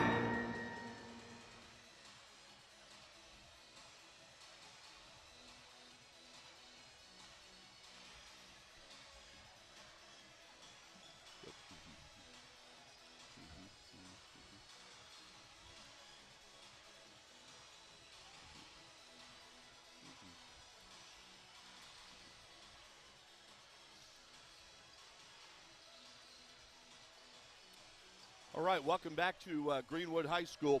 We're still about 15 minutes away from the start of the boys' game between the host Gators and the Warren East Raiders. Steve Sanders has stepped away for a little bit. We'll get you up to speed on some things here. First of all, in the girls' game, Hart County defeated Greenwood 69-62. Outside of Greenwood getting the first bucket of the game, Hart County led the entire way. To the story of this game, junior guard for the Lady Raiders, Dia Bradley. She had 44 points. Just a spectacular performance. The most points by a player in a game we've live streamed this year. And I'll double check with Steve. But prior to tonight, the most we had seen a player score, excuse me, was Ty Price from Butler County, the former South Warren Spartan, who had 35 points in this same gymnasium.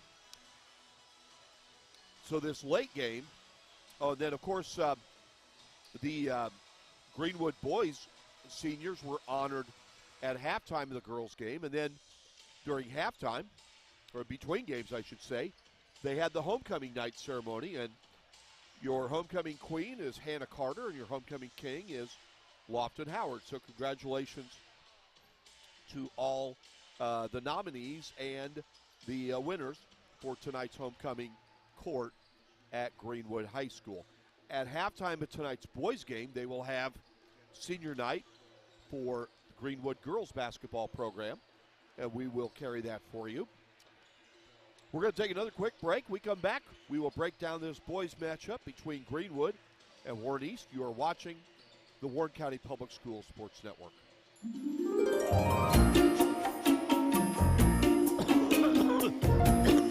Don't forget to pack 5 pairs of clean underwear. Okay, Mom.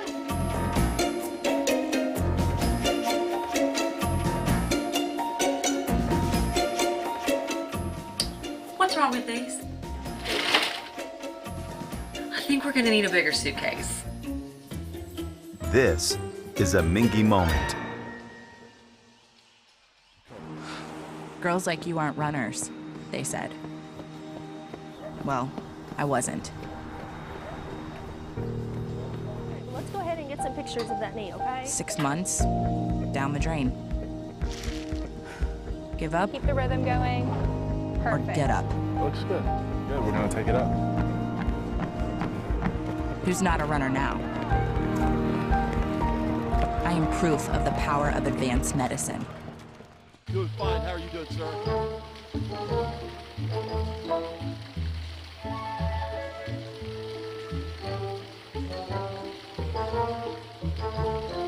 I can't. Have some mingy.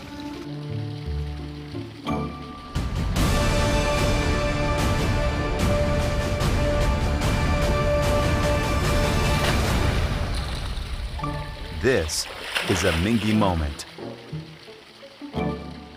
Kids deserve the space to grow, to play, to explore. And if they get sick or hurt, they deserve a hospital devoted to them.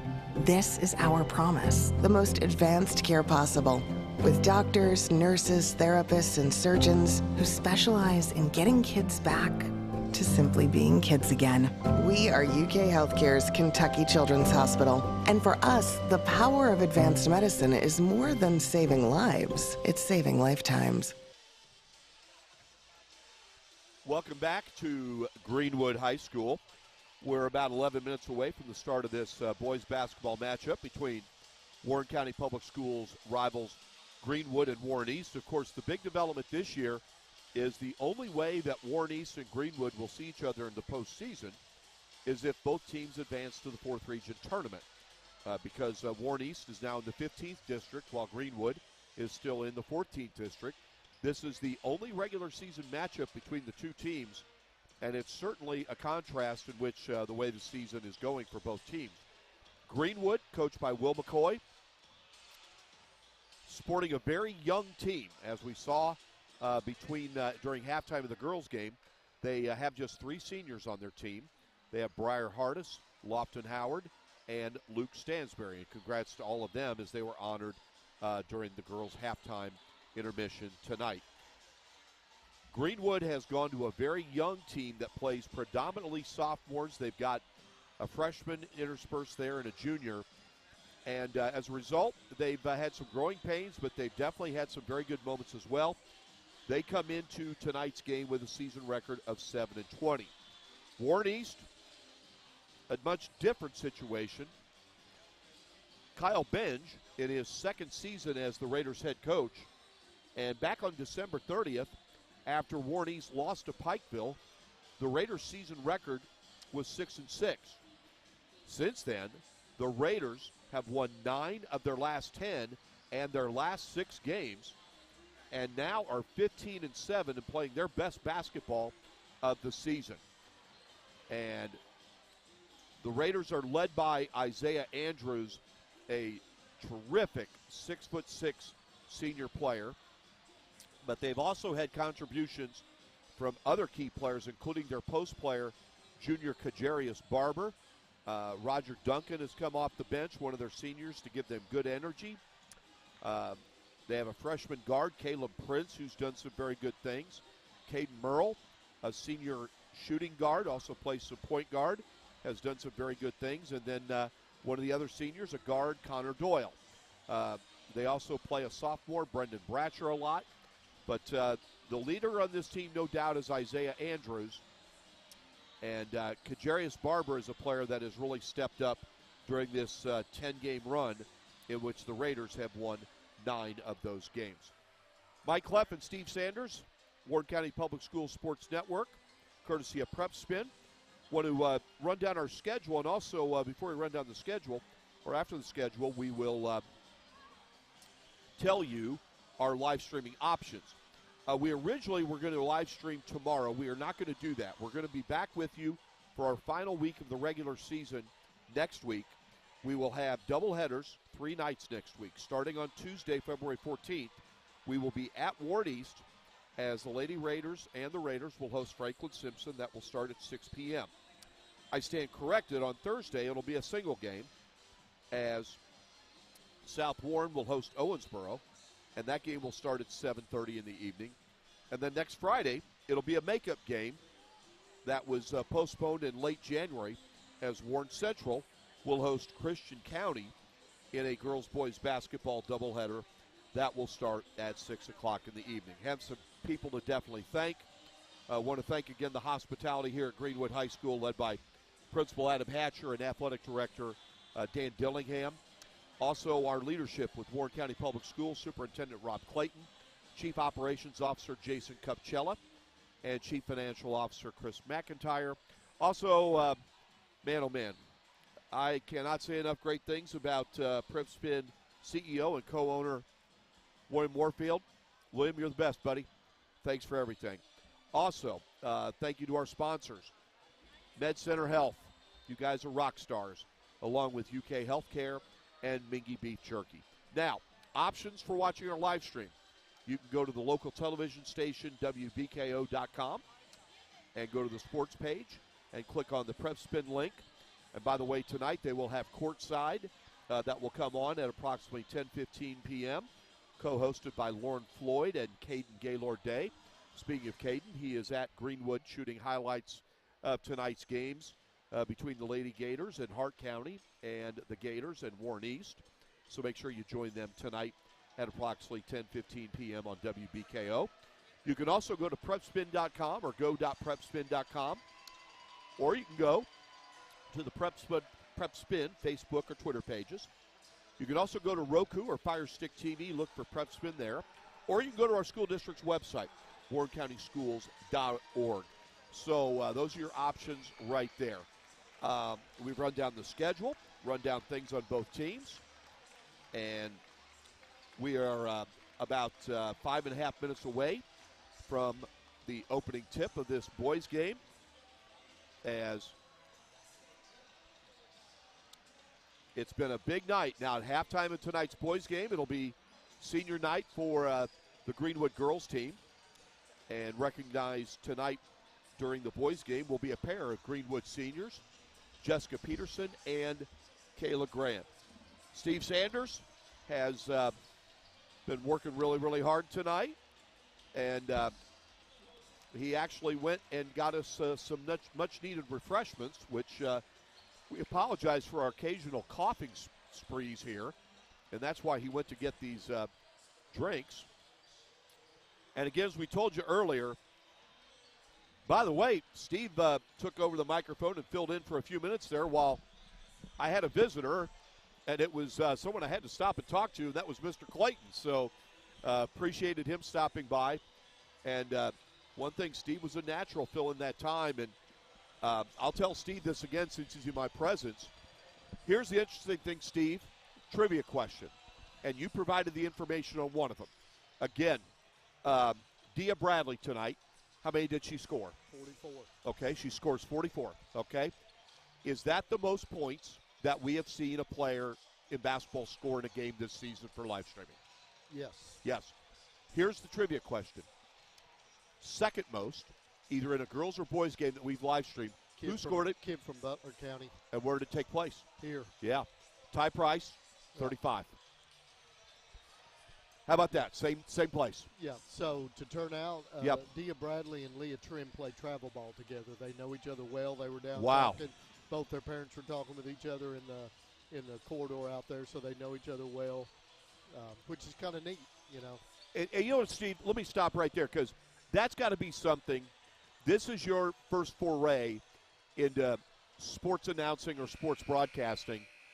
And isn't that cool to find out that kind of information, the background information? And I did not know that. I love learning things, so thank you very much for telling me that. And I'm going to guess when you were actually, these guys down there taught me a lot. Yeah. Then I saw them down in the corridor. Yep. But that's a great feeling to find out, and that's thank you for sharing that, Steve. I did not know that. Thank you. Yep. So, Steve, I shared my thoughts on this game. Let me run this by you again. Back on, Greenwood comes in tonight with a season record of 7-20. Warren East on December 30th lost to Pikeville, and after that game they were 6-6. Since then, They've won 9 of 10, including their last 6, and they're 15-7. We've seen some of those games. See, this Raiders team, they are really clicking on all cylinders, aren't they? They are, and they're getting production from a lot of different players. Yep. That we've talked about that being an issue for Greenwood, finding that second and third score.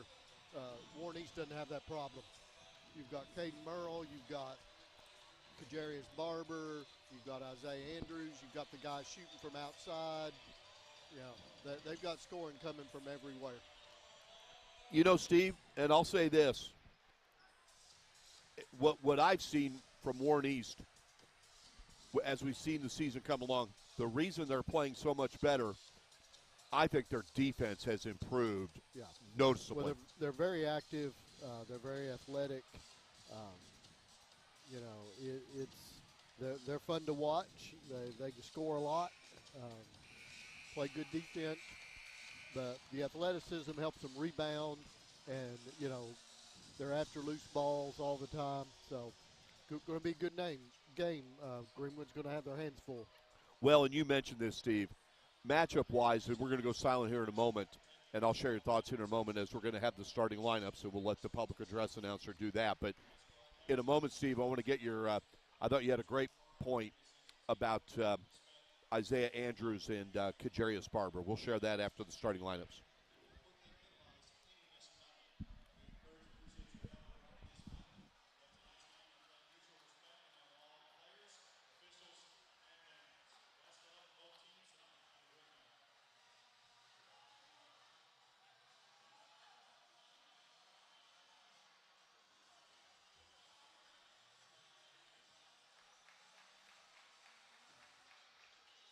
Thanks for the coach, Steve.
All right, Steve, there's the starting lineups, and the point was, I think you made a great point. I'll ask you to repeat it again.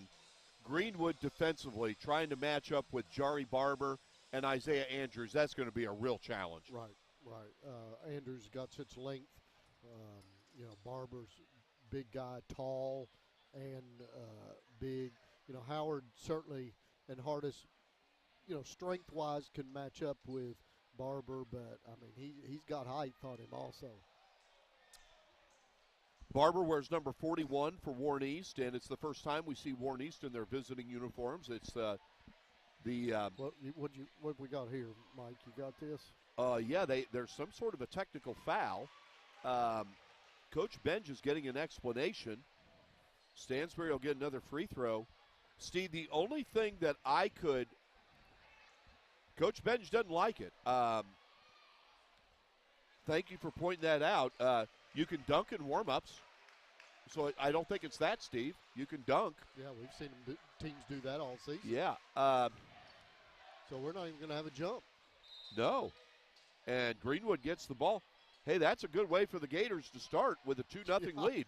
Well, that's not. No. It didn't take but a second, but and I'll tell you what, Steve, that's another move. Since Coach Benj put Prince into the starting lineup, I don't think it's a coincidence they've gone on this run. Right.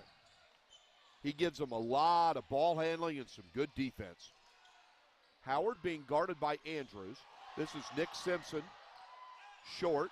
The rebound by Warren East, and that's Andrews. Steve, I'm amazed that Isaiah Andrews, that a college hadn't scooped him up yet. Right. Again, we talked to all the Warren East people. Ooh, that alley-oop just off the mark. And I asked him, is Isaiah Andrews a good kid? And they go, no, he's a great kid. Wonderful young man. Here comes Andrews. Nice.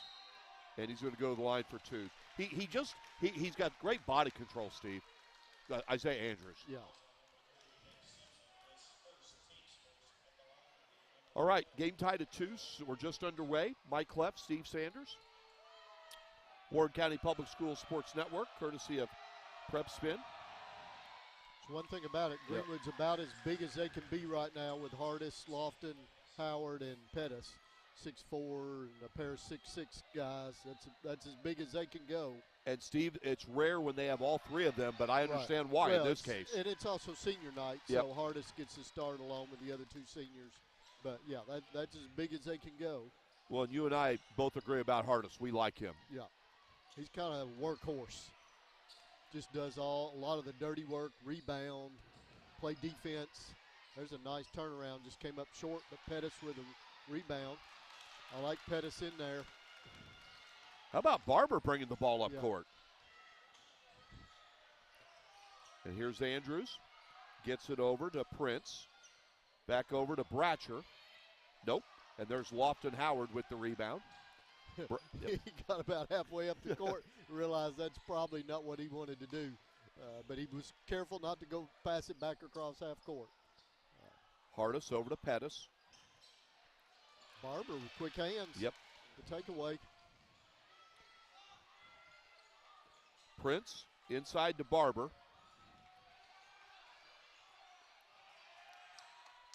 Prince with a good save, gets it over to Barber. Over to Caden Merle. Andrews. Wow. Oh, yeah. That's what he does. That's the other thing Andrews can do. Not only can he get to the rim, he can shoot the three. And, you know, I was thinking of this as he was guarding Lofton Howard, Steve. I think Isaiah Andrews is a very underrated defensive player. Yeah. Good defense there. By Howard. Yep. Tough angle, too. That hook shot with, no backboard in play. There's Barber. Good effort there by Luke Stansbury to take the ball away. He takes it up against Andrews. No. There's Prince with the rebound. He brings it back up court. Brent gets it over to Brendan Bratcher. And it's 7-2. Warren East with the lead. Andrews. Oh, boy. Will McCoy getting a timeout. Steve, I'm not surprised. He needs one. Yep. You know, Steve, I want to make a point about Jari Barber. They list him. He's 6'5". He's taller than 6'5". I believe it. They list his weight. He's taller than Lofton Howard. Oh, yeah. And we know Howard, we don't think 6'6" is quite accurate for him. They list his weight at 305. So, again, without looking at him, you think 6'5", 305. He's probably clumsy. He's anything but. He's not at 30. He's got to be bigger because if he's 305, he's got to be a lot taller because he is not a. When we say big kid, he's not big in a bad way. He's just a big kid. Yeah. He's not overweight. He's not. I mean, he runs. He handles the ball. And so he's got to be taller than 6'6". They lift. It's kind of funny. They list Lofton Howard. Where are they listing Hardis at? They list Hardis at, give me just a moment here, Steve. 6'5", 204. Well, he's at least 2 inches taller than Hardis and 2 inches taller than Howard. They're standing right next to each other right now. He's got to be 6'8". Steve, I think, as great as Isaiah Andrews is, it's their team defense and the way that Barber and Prince have really stepped up that they're on this run. Nicely done by Howard. It just rimmed out. Shot. Yep. Good turnaround.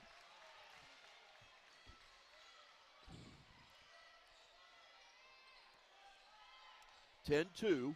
Warnies with the early lead. Andrews to Barber. That was a nice pass. Nice inside out. Very nice, Steve. That was really nice. Yeah, I don't know how you defend that. I'll tell you what, Steve, this is a critical point in the game, even though we're only halfway through the first quarter for Greenwood. Don't you feel that way? Yes. They've got to find some scoring somewhere. Merle on Stansbury. Caden's a good defender. He's got some height, too, for a guard. I'm not sure that's a shot. If they're no disrespect intended to Hardis, but if they're falling back to the shot of him with a three-pointer, they got to show a little more patience on offense. Good defense by the Gators there. Steve, you mentioned Caden Merle. I think he is their most under-the-radar player. I just think he's downright solid. Very athletic. Yep. And good job there by Howard drawing the charge. It wasn't hard contact, but Andrews did dip his shoulder. Yep. And Howard's going to come out to get a rest. Anytime you are that deep and you dip your shoulder, they're going to call it on you. And Steve, you just said it. You're right. The Gators got to find some offense somewhere. And again, this is the part we talked about. Warren East, as the season has gone along, has really gone up a notch defensively. Right there, Merle. I'll say it again, Steve. I really like him. Yeah. I really like him. He's not their best player, but I think, again, he is their most underrated player. So if I ask you who the primary scoring threat for Greenwood is, who would you say? I would say it's Luke Stansbury. Who would be the next one? I would say that it would be, you know what? Yeah. I would say it's Lofton Howard. Right. Yeah. Well, we're not seeing Stansbury. We're not seeing him run a play for Stansbury, a screen to get him open on a three. Their offense is just discombobulated, for lack of a better word. And I'll tell you what, Steve, Coach McCoy might be close to burning another timeout. Yeah. Simpson can shoot the three. Pettis can shoot the three. Good rebound by Pettis. Yep. Good outlet pass. Yep. There we go. Yep. No. Barber. You're not going to take it away from Barber. No. Good effort there by Stansbury. Just not a good outlet pass by Barber. Nope. But listen, nobody wants to go in there after him. Zach Davis gets it over to Nick Simpson.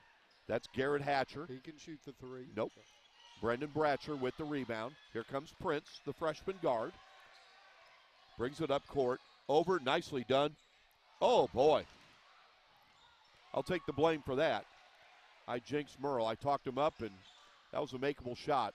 Good pass. And, Steve, we talked about it again. Asher Pettis is the litmus test for Greenwood. Right. Well, I like him right doing exactly what he just did there. He's got good hands, takes the pass in the paint, and doesn't dribble, doesn't put the ball on the ground. He immediately goes up for the layup. Yep. 15-4. Warren East off to a very good lead. A very good start, I should say, and a solid lead of 11 points. 1:48 to go in the first quarter on senior night for Greenwood. There's Barber. You know what, Steve? Where's the rebounder? Exactly. And credit to Barber for following his shot. You're right, though, Steve. Where was Greenwood? I mean, Barber wasn't expecting to rebound that ball, but nobody else was there. Yep. I'm surprised he didn't call a charge. He dipped his shoulder, too. And I'll tell you what, I wouldn't be surprised. The pattern for Coach Benj, about right now he brings in Roger Duncan for Jari Barber to give him a rest. Good start for Barber and Brendan Bratcher. Yep. Of course, Roger Duncan and Isaiah Gee, key components of the outstanding. But listen, they're not. Duncan is active. He is. That's the word I would use for him. He is active. They don't drop off much when he comes in for Barber. They lose a little bit of size in the paint, but. And Duncan's not the offensive player Barber is, but he's still pretty good. He's a good rebounder, and he's active on the defensive end. Connor Doyle is also in, and we know he can light it up from three-point range. Chaz Huff in for the Gators. Yep. Gators going small now with 4 guards and Howard.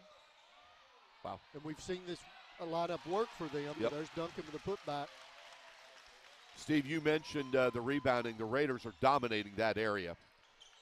And they're dominating the game, period. 19-4. Look, you can't make that pass. Nope. What's that list? We've got the passes that should not have been made. Yep.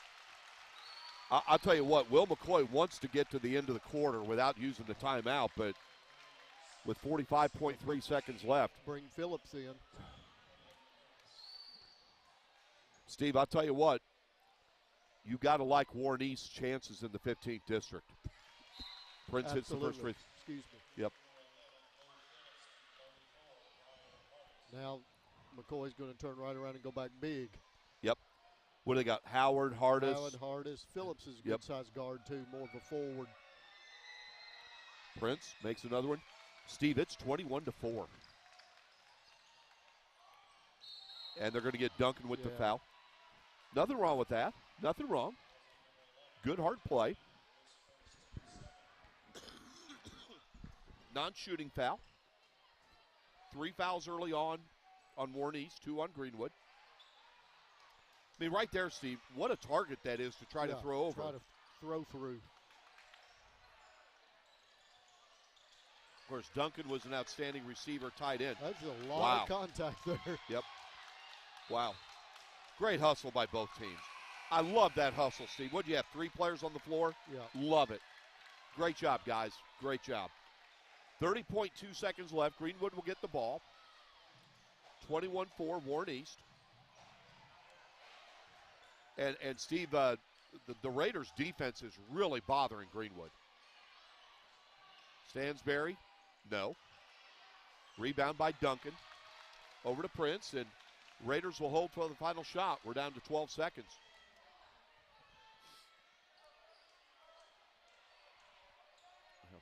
So, and that's Andrews, no. Duncan with the rebound, no. They're going to get a foul. Steve, this is a compliment to Warren East, not a criticism of Greenwood. The effort department, Warren East is winning this easily. And it's showing up in the rebounding. That was all effort there by Roger Duncan. Getting those rebounds. He had 3 Gators surrounding him. Be careful going home. Yep. First free throw is no good. We have 0.4 of a second left. So pretty much all Greenwood can do here is get a long heave. A great first quarter by Warren East. Duncan hits the second. It's 22-4. Stansberry, the long heave, no. We're going to keep it right here, Steve. Steve, was this first quarter, as it's 22-4, was it more Warren East playing well or Greenwood playing poorly, or a combination of both? I think it's a lot of Warren East. We've seen them moving in this direction the last few games. I think Greenwood is playing a little bit flat, but I also think that they're rattled because of the defensive effort and activity level of Warren East. But we've seen this in the last couple of games. When Warren East came back and beat South Warren right at the end of time, I think that really gave them a lot of confidence, and that they've been going full steam ahead since then. Steve, I'm going to pull up here. I mentioned since that game they lost on December 30th to Pikeville. I'll pull this up in a moment. That's what Warren East has done since then. Give me just a moment here, Steve. I'll pull this up.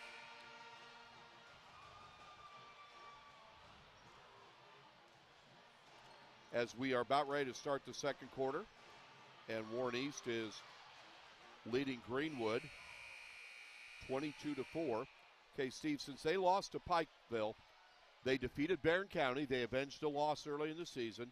Defeated Allen County Scottsville. We were at that game. Defeated Foundation Christian Academy. Lost by 2 points to Davis County.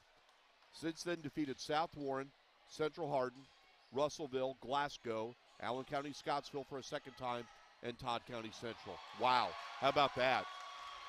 Coming out of a timeout, 24-4. Raiders have it going, don't they, Steve? They really have it going. Chaz Huff Over to Howard. Hardis. No. You know, their defensive quickness and activity reminds you a lot of Warren Central. Really do. I would love to see that matchup. I would, too. Unfortunately, we're not going to this season because of the district changes. But the only way they would meet would be at the 4th Region Tournament. Yep. If and that could happen. You're right. Lofton Howard with the turnaround in the lane makes it 24-6. So the Gators have a long way to go to get back into the game. Wow. Caden Merle cutting down the lane. That's a Warren Central look, too, that moving without the ball, cut through the lane, quick defensive hands, overplaying the passing lanes, it just got a lot of things they're doing real well right now. I'm going to tell you something, Steve. When we were at Warren Central last night, I had a chance to talk to Will Unseld and Pettis with the jumper. There you go. And Kyle Benj is going to get a timeout here, and he's going to talk with the referee for a moment. And we'll keep it right here. I don't know if this is a full timeout or 30-second timeout. Steve, what I said to Will Unseld was, you are the best team, Warren Central, that I've seen this year. And I think you would agree, Steve. But Warren East, I said, has improved the most of any team we've seen. Yeah. And Will Unseld, he says, let me tell you something about Warren East. He said, they are a legitimate threat. He was very complimentary of the Raiders. 26-9 after that bucket, as Connor Doyle brings the ball up court for the Raiders. Again, the first game tonight won by Hart County over Greenwood 69-62. And the story of that game, Dia Bradley for Hart County, 44 points, the most we've seen by a player in a game this season. She was sensational. That was the first probably not good play we've seen Warren East run tonight. That little underhanded flip pass from Gee just was not a good choice. But Andrews with a block on the other end brings it coast to coast, and he just elevates. You know, he's a tall 6'6". You know, his long arms. Look at everything he did there, Steve. Hard to block that layup. Look at everything he did there, Steve. Blocked the shot, took it coast to coast to layup. But now that There's right there Pettis. from Pettis is what we've been looking for all season. 5:47 to go in the first half. Warren East, they've led from the start. They're up 28-11. I take that back. Greenwood led after the 2 free throws by Luke Stansberry off the technical. Since then, Warren East has been rolling. Wow. I kind of forgot about that, Steve. Greenwood started with the first 2 points in the ball.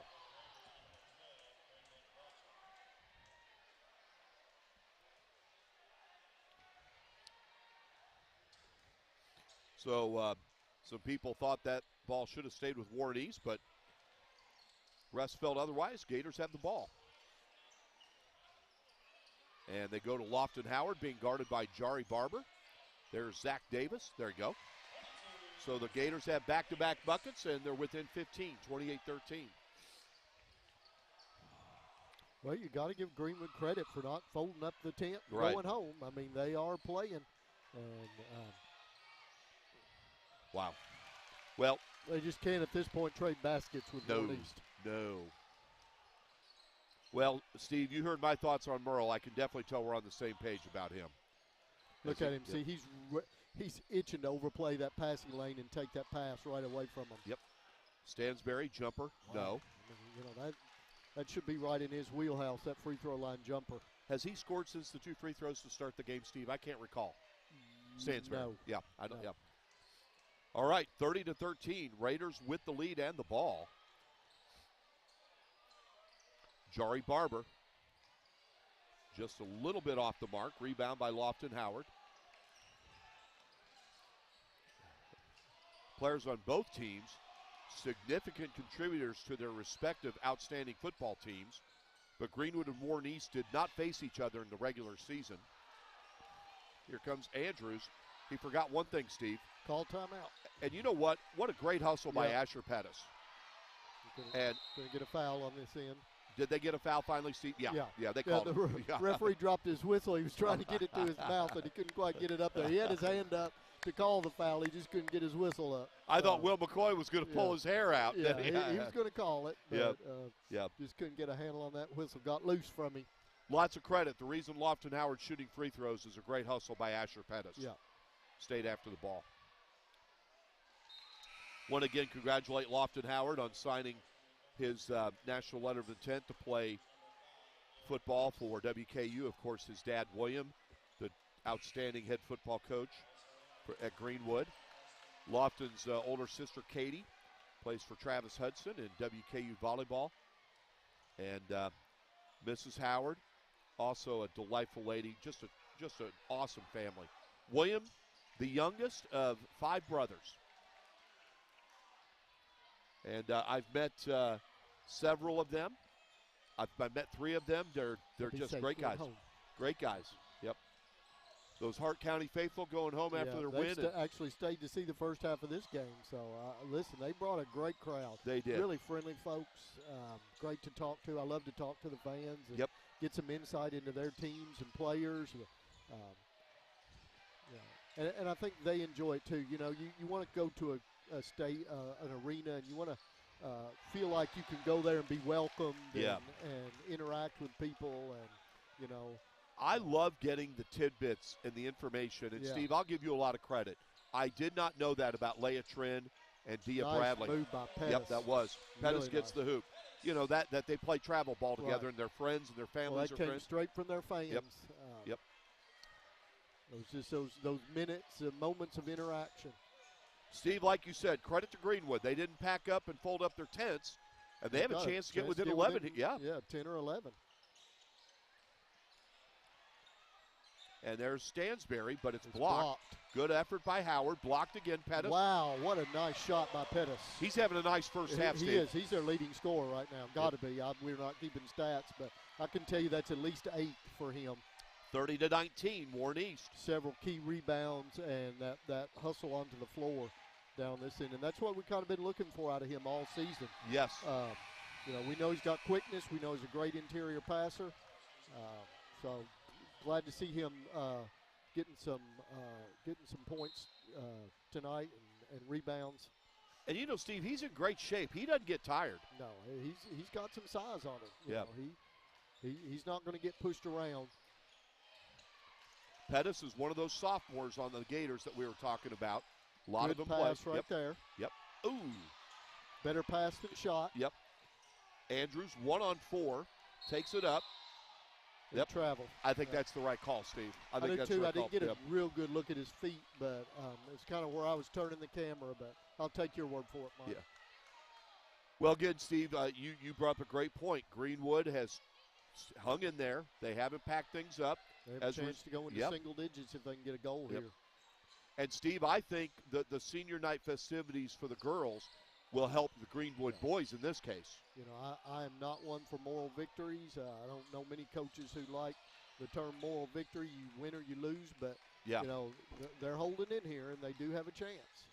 Howard being guarded by Barber. Gets it over to Stansberry. The 3. There you go. There you go. Needed that. There you go. Here come the Gators. 30-22. Warren East lead down to 8. Watch for Andrews with a three-point shot here because that's a way to answer that. Yep. Or Barber. Although Howard's a good defender down low. Yep. And this is Brendan Bratcher being guarded by Luke Stansberry. Caleb Prince being guarded by Zach Davis.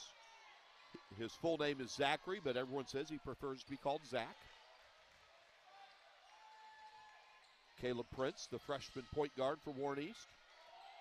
Gets it blocked by Davis, but he follows it up. Yeah, nice recovery. I'll tell you what, Steve, the more I see him, the more I like him. Prince. Especially as a freshman. Yeah. Pettis. I think it's interesting that, wow, there you go. There we go. Yep.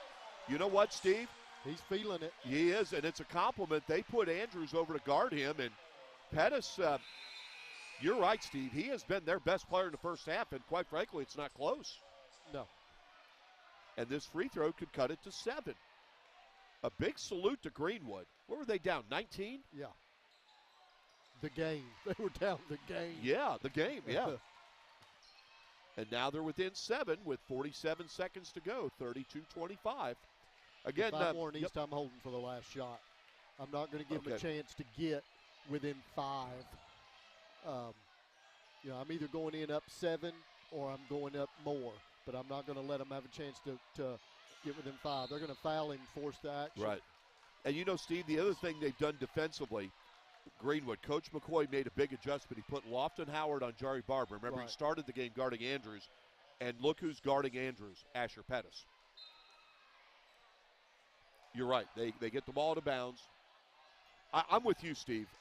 Don't give Greenwood any more momentum. The momentum switched to Greenwood. Why would you give them a chance to cut it to even closer?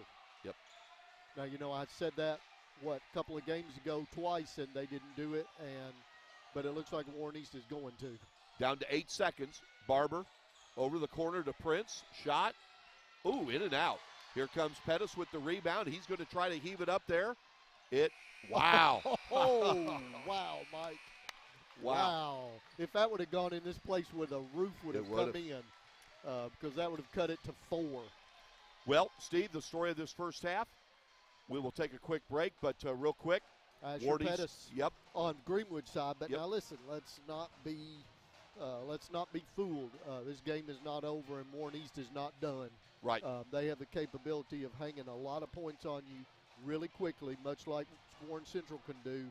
Right. So I do tip my cap to Coach McCoy and his players. I'd say Coach Binge in that locker room is not happy because that was a tale of 2 quarters. First quarter belonged to Warren East, second quarter belonged to Greenwood.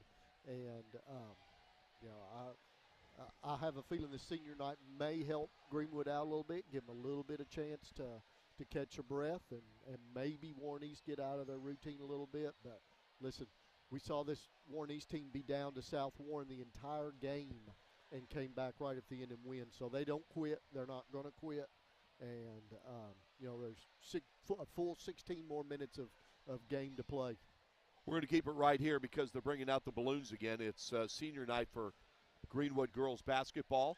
I want to congratulate one of their players, Ella Whittle. She's a junior. She was part of the homecoming court, which took place between games tonight. And there will be 2 Greenwood senior basketball players honored tonight. Kayla Grant, who was honored before the game for scoring her 1,000th career point back in early January. And also Jessica Peterson. So they're putting the balloons out there. And I believe, Steve, one of the other members that's going to be honored, it might be part of the Greenwood dance team. I think I saw that on the scoreboard. But we'll keep it right here. Steve, you said it, though. Story of 2 quarters. Warren East, first quarter, dominant. Greenwood answered strongly, especially the last 4 minutes. So we're about to go silent here as they were about to start senior night ceremonies for Greenwood girls basketball. Of course, the story of that game actually was a visiting player, Dia Bradley, who scored 44 points for Hart County in the Lady Raiders' victory over Greenwood. So we're about ready to get underway here for Greenwood girls basketball senior night.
All right, congratulations to the seniors on the Greenwood girls basketball team, along with one of their cheerleaders. Always a special ceremony. We're a little over 4 minutes away from the start of the second half. Mike Cleff and Steve Sanders. We'll take a quick timeout. We'll be back to talk about what's taken place in this boys' game so far and what's going to be coming up in the second half. We'll be right back. Kids deserve the space to grow, to play, to explore. And if they get sick or hurt, they deserve a hospital devoted to them. This is our promise, the most advanced care possible, with doctors, nurses, therapists, and surgeons who specialize in getting kids back to simply being kids again. We are UK Healthcare's Kentucky Children's Hospital. And for us, the power of advanced medicine is more than saving lives, it's saving lifetimes.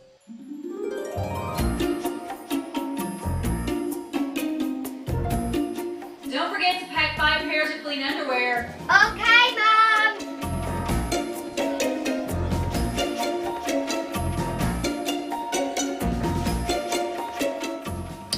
What's wrong with these?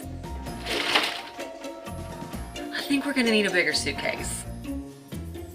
This is a Mingy moment. Girls like you aren't runners, they said. Well, I wasn't. Let's go ahead and get some pictures of that knee, okay? 6 months, down the drain. Give up Keep the rhythm going. or Perfect. get up. Looks good. Good, we're gonna take it up. Who's not a runner now? I am proof of the power of advanced medicine.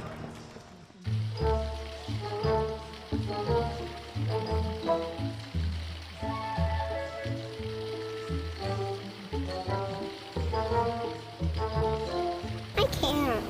Have some Mingy.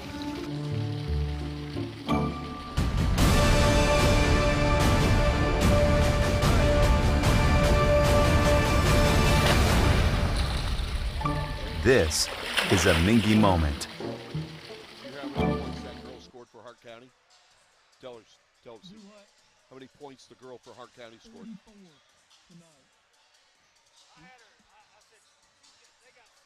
Welcome back to Greenwood High School. Mike Cleff, Steve Sanders. Dave Garrett, the outstanding track and field coach for Greenwood High School, is talking with Steve right now. And we look forward to live streaming track and field meets this spring. Of course, I work with Dave, and Steve's sons have both run track and field for Dave. And so they're sharing their thoughts on the first half, and always enjoy talking with Dave. Again, we're at halftime, 32-25. Warren East leading Greenwood. The Raiders led by as many as 19 points in the first half.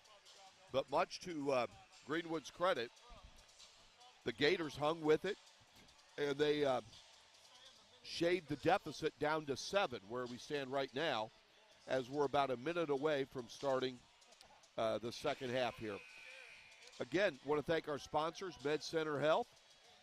We're excited about their big sponsorship, along with special thanks to our other sponsors, UK Healthcare and Mingy Beef Jerky. Want to thank, again, the great hospitality here extended by Athletic Director Dan Dillingham of Greenwood and Greenwood Principal Adam Hatcher.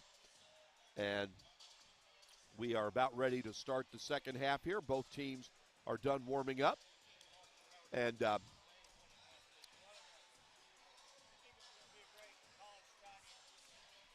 so that's where things stand. We'll run down your options for the live stream. Our schedule next week: Tuesday we'll be at Warren East, girls-boys basketball doubleheader against Franklin Simpson. Thursday we'll be at South Warren, a solo game. Girls basketball, the Lady Spartans will host Owensboro.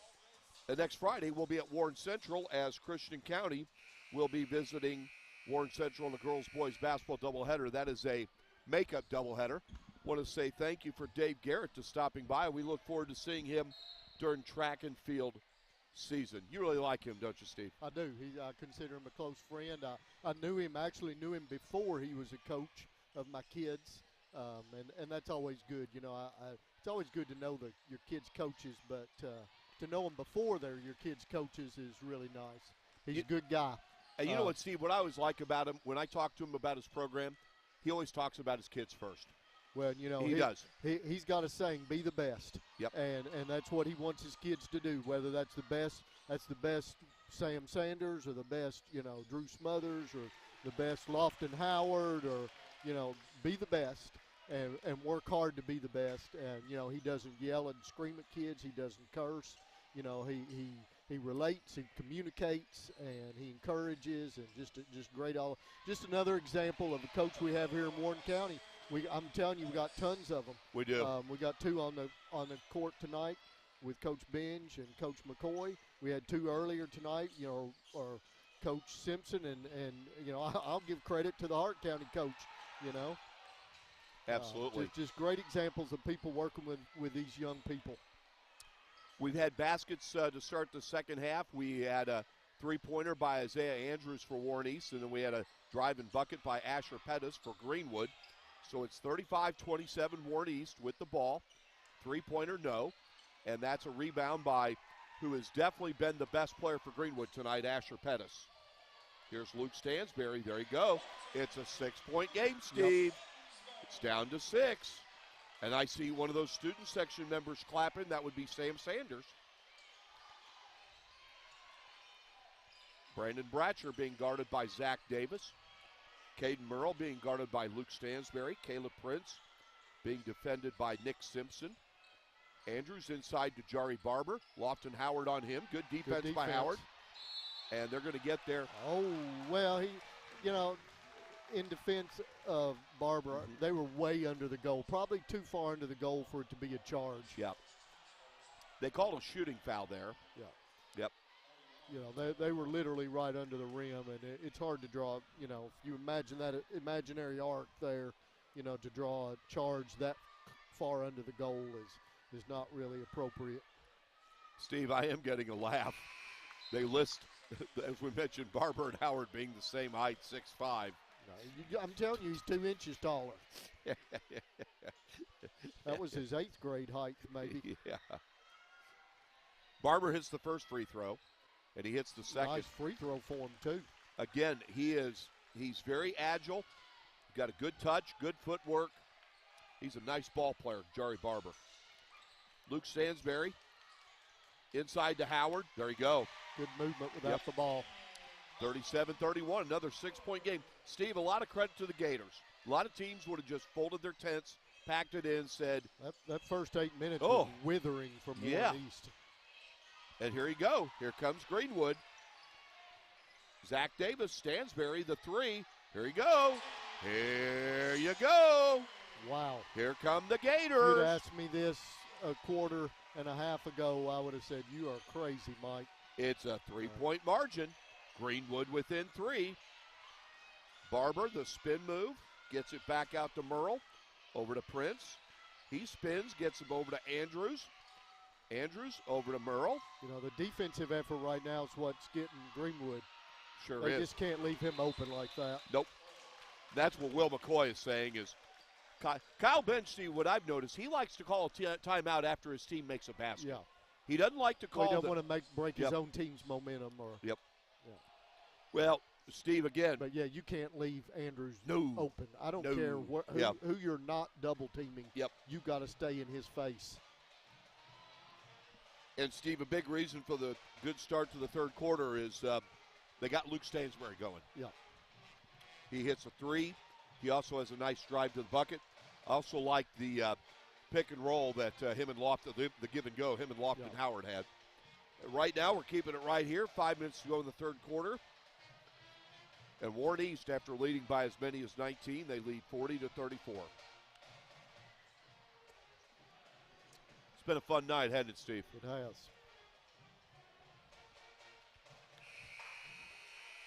Again, we will be back on Tuesday. We'll see this Warren East boys basketball team again as they will host Franklin Simpson. The boys game will be the second game of the night. The first game of the night will have the Lady Raiders hosting the Lady Wildcats. Steve and I always enjoy heading to Warren East. Just like Greenwood, their hospitality is exceptional. Led by Principal Jonathan Vincent, Athletic Director Brandon Combs, and Associate Athletic Director Patrick White. Nice there you pass. go. Steve, it's down to 4. They add it to 3. It's back down to 4. Nicely done coming out of the timeout. You know, that shows what kind of a coach Will McCoy is. He's a good one. Just like Steve mentioned, both coaches tonight, they're good ones. Greenwood has really amped things up defensively. You know, not to get too far off the subject, but, you know, Western in the past few years have produced a ton of great tight ends, at least 2 of which are playing professional ball right now. And, you know, I could easily see Lofton Howard being the next great tight end at Western. He's just got such skills. You know what, Steve? As the block there by Warren East, I'm going to follow up your point, and I totally agree with you, and this is why. Because he can do so many different things. He played so many different positions at Greenwood, and that's nice why block, that is a nice right block. there. Yep. And that's why he'll be able to adjust to the college game easier.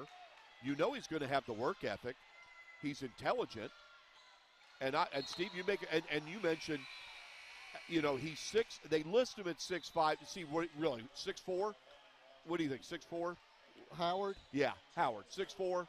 Yeah. So they list his weight at 205. It's not. He's bigger than 205. It's all muscle, but he's bigger than 205. But he's had to play so many different. Remember, Steve, he was in the Wildcat formation late in the games. Yeah. You know, he played linebacker, and I agree with you. I think it would not shock me if he is the next great tight end. They get him in the weight room, and not that he's undersized, but, you know, getting into that Division I college body, you know, and put on some weight and muscle and get some reps. And I could easily see him being the next great tight end coming out of Western. You know what's also not out of the question? If they convert him to defense, I think he could be a very good linebacker. Yeah. But I'm with you. I think his best position is tight end, but obviously I don't coach football. That's He's just got my really opinion. good hands. Yes, you know. yeah. Of course, the son of a coach, his dad is William Howard. So you know he's coachable. Yep. Well, and Steve, that's the other thing. There is Brandon Bratcher. No, Merle with the rebound over to Andrews. Steve, what'd you say? They bailed him out when he didn't make that. Yeah. You know, you mentioned, you know, son of a coach. You ask anybody on Greenwood, which player was William Howard hardest on? Oh yeah. It was Lofton. Always be your own child. So Lofton was not pampered. He knows how to take hard coaching. Good, quick hands. Yep. Greenwood off to a good start here in the third quarter, following up their strong second quarter. Oh, Hardis had a great look there. He just couldn't get it to fall. 2:23 to go, 42-36, Warren East leading. Andrews being guarded by Stansberry, and that's advantage Andrews. And right now, Steve, think about this. Right now, Briar Hardis is out there for Greenwood, Luke Stansberry, Garrett Hatcher, Nick Simpson, and Chaz Huff. The offensive options out there could be somewhat limited. Huff, we know, is a shooter. Yeah. Wow. But you got to play better defense than that. You know, you can't leave their three-point shooters unguarded.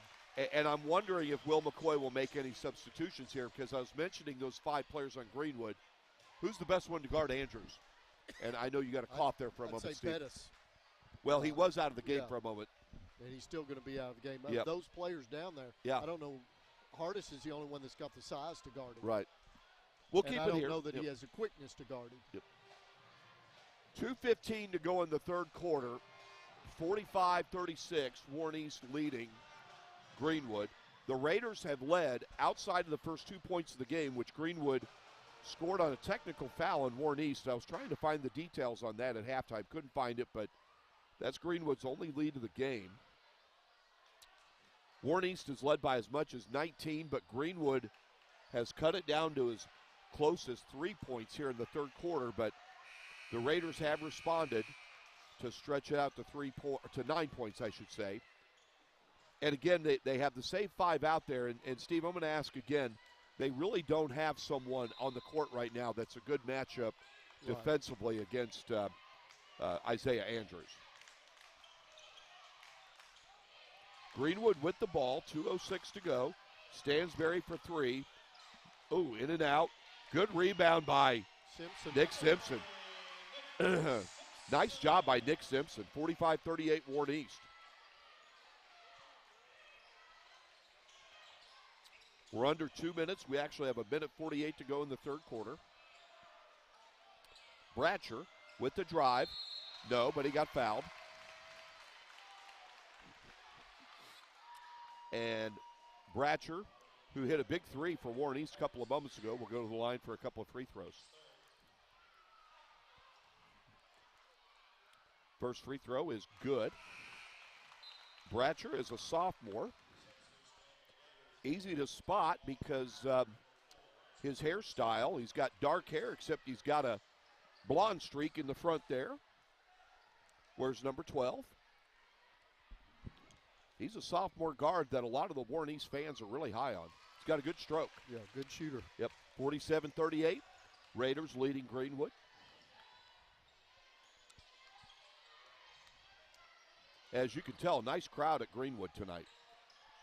Hart County brought a lot of fans for the girls' game. Warren East has brought a lot for the boys' game. And Greenwood has brought a lot of fans for both games. Good hustle by Isaiah Andrews. Great hustle. Saves it. And here come the Raiders.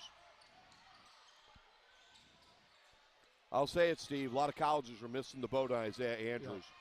Yeah. Wow. Brandon Bratcher is feeling it. He's been the story for Warren East in the third quarter, Steve. They're going to get a foul on the Raiders, non-shooting.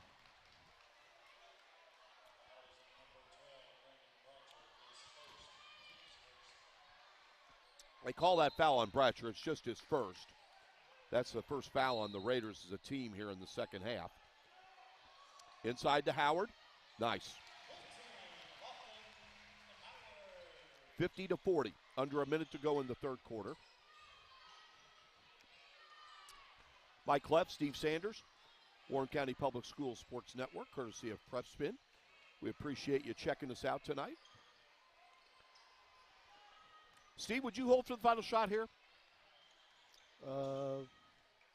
Not necessarily here because I don't think Greenwood's got the momentum right now. Okay.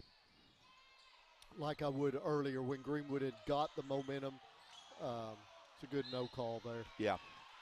When Greenwood had the momentum, I would have held. Yeah. But I think the momentum's kind of switched back a little bit to Warren East off Bratcher shooting. So, no, I think you take the open shot. We're down to 20 seconds left in the third quarter. Warren now East. I think they will. All right. Enough time's passed. You certainly wouldn't want to give them the ball back with 10 or 12 seconds left. Good defense by Howard. Howard nearly forced an over and back. Down to 4 seconds. Really good defense. Really good defense by Greenwood. Yep. Didn't get the shot off. Simpson should have taken the shot. Yep. But still good defense nonetheless. At the end of I'm sorry, Steve. To prevent Andrews from getting a good shot off. That's the end of the third quarter. After 3 quarters, Warren East leading Greenwood 50-40. We'll take a quick timeout. You're watching the Warren County Public Schools Sports Network.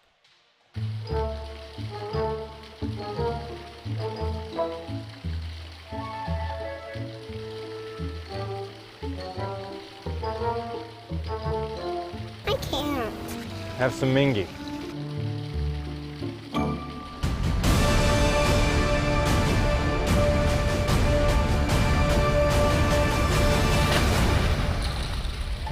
This is a Mingy moment.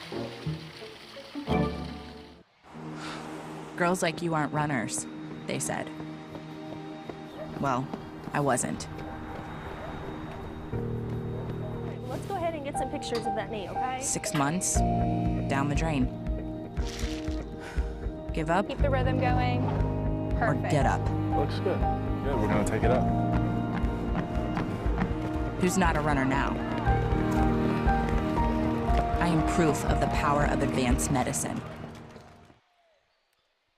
We're back at Greenwood High School, and I want to apologize on behalf of Steve and I.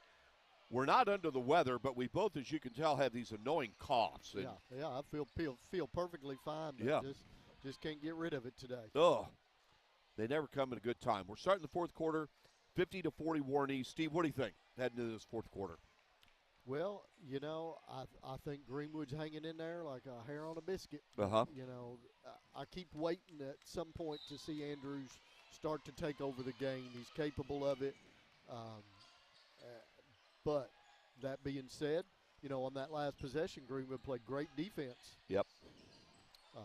I like that, by the way, Steve, like a hair on a biscuit. That's a good one. I like that. I think Lofton-Howard on Andrews is a good matchup. Howard is very athletic. He is. He can elevate. You know who else is athletic, Steve? Isaiah Andrews. Yeah.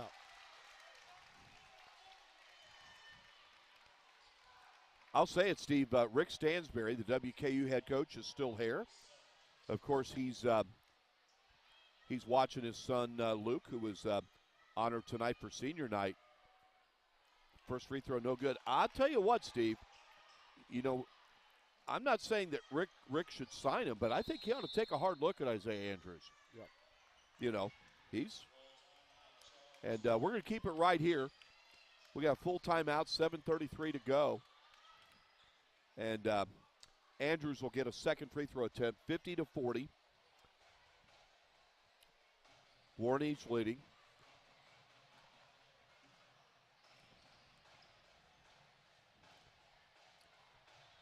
Steve, what have you enjoyed most about getting to be a sportscaster, running the camera, and adding insights here so far in your first 3 months of doing this?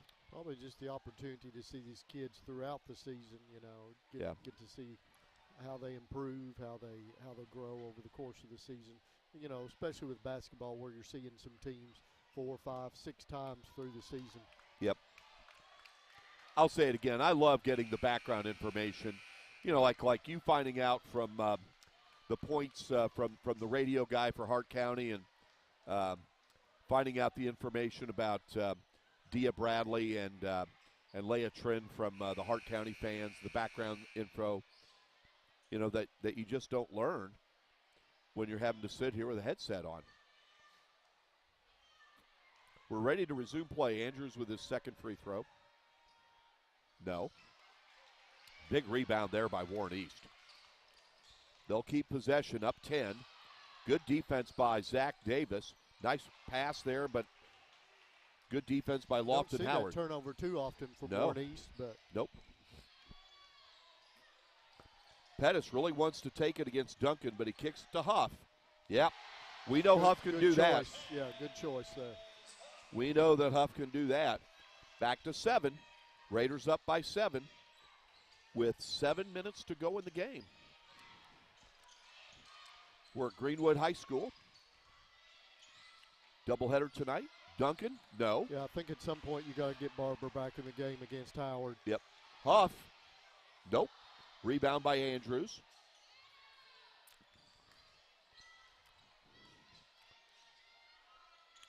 Yeah, to my knowledge, Barber is not in foul trouble, Steve. No, he's not. No. Yep.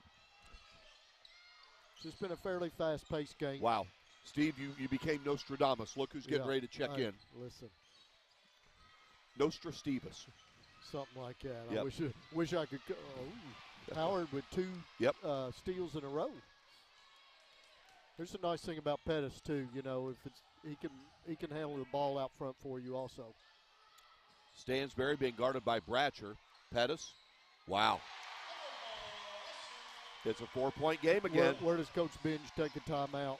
Well, I thought he might think about it, but he didn't. I think if his team doesn't score here, you have to think hard about it. Andrews being guarded by Pettis. Bratcher, the 3. Nope. Rebound again. Howard getting it done defensively. I think if Greenwood scores here, you've got to call a timeout. I think you're right. I think you are absolutely right, Steve. There you go. Stansberry, what a block by Bratcher. What a great defensive play. Prince over to Andrews, being guarded by Pettis. Howard is guarding Duncan. Jari Barber's getting ready to check in. We're down to 5:15 to go. Warren East with a fast start. Greenwood has hung around. gotten to within as little as 3, as close as 3, and what do you get here? A timeout. There's That's your a good timeout. double Steve. team. That You was. know, Yeah. Andrews wasn't moving. Yeah. With the ball, and Davis came over, and I mean, he was right there to create the double team. This is a full timeout. We'll take a very quick break. We'll be right back with Greenwood Warren East boys basketball. Girls like you aren't runners, they said. We'll keep it 30 seconds. Well, I wasn't. Let's go ahead and get some pictures of that knee, okay? 6 months, down the drain. Give up Keep the rhythm going. or Perfect. get up. Looks good. Good, we're gonna take it up. Who's not a runner now? I am proof of the power of advanced medicine. We're back at Greenwood High School, 5:06 to go, 50-46. Warren East leads Greenwood. Steve, who would you like to see to take the shot here for the Raiders if you're Coach Bench? Only one choice. Yeah. That would obviously be Isaiah Andrews. Yep. Pettis is still guarding Andrews. Lofton Howard is guarding Jari Barber, who's back in the game.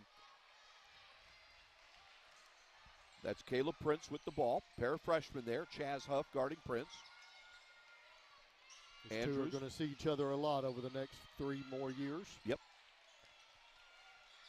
Connor Doyle has checked in for Warren East as well. Andrews, the 3.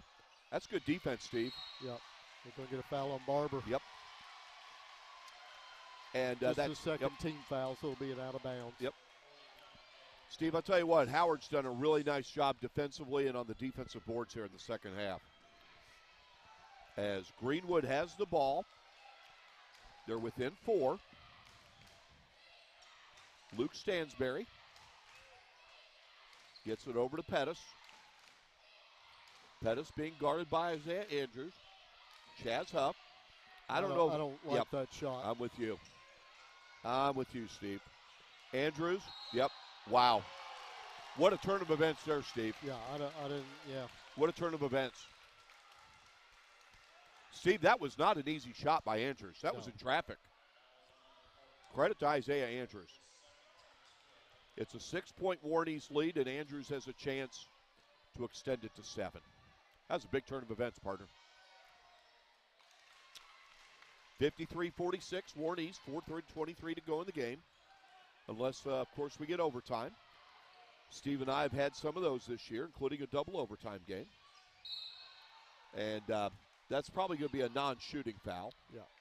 Third foul in Warren East. Greenwood's committed 5.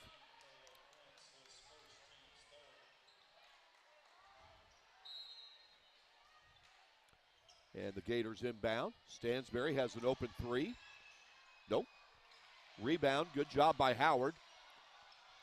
Loose ball, tracked down by Greenwood. Well, they're frantic. They are. They're just frantic with their passes. Yeah. They need to slow down. They don't need to be frantic, Steve. No, that was a good rebound by Howard. Yeah. Isaiah Andrews inbounding close to former coach Ernie Simpson, whose son Casey Simpson is on the Coach McCoy's coaching staff. Nick Simpson's grandfather. That's right, Nick Simpson's grandfather. Say it again, Ernie Simpson deserves to be in the Hall of Fame. Yep. And Caleb Prince over to Bratcher. There's Connor Doyle. Nope. And there's, wow, what a big rebound by Prince. That's huge. Wow. Steve, Caleb Prince is listed at 5'9", and he rebounded that away from 3 Greenwood players. Pettis? Yeah. He's been really good tonight, Steve. Yep. Timeout. This one called by Will McCoy. We'll keep it here. Okay, now, Steve, what this comes down to, and you know this will be the case with Lofton Howard and Luke Stansberry, especially, and Briar Hardis. It's pride. You're in position. You're close enough to get a win on senior night, and that's what this comes down to. But right now, Steve, I think one big factor here is the foul situation. And right now, Warren East has only committed 3 fouls. Right.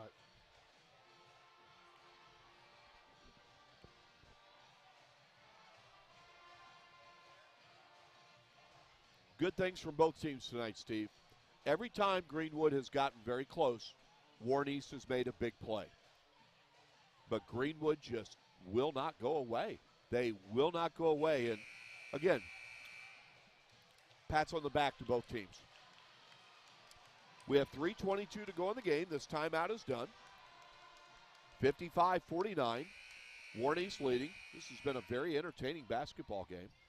Mike Cleff, Steve Sanders, Warren County Public Schools Sports Network, courtesy of Prep Spin. Isaiah Andrews will inbound to Caleb Prince. Brendan Bratcher is also in the game for Warren East, along with Connor Doyle and Jari Barber. Asher Pettis, Zach Davis, Nick Simpson, Luke Stansberry, and Lofton Howard in the game for Greenwood. Barber, a little too much mustard on that pass, Steve. Yeah. Andrews was open, cutting to the basket. And Greenwood has a chance to cut it to 4 or maybe 3.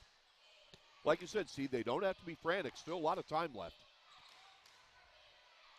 Stansberry, he's got an open 3. There you go. There you go.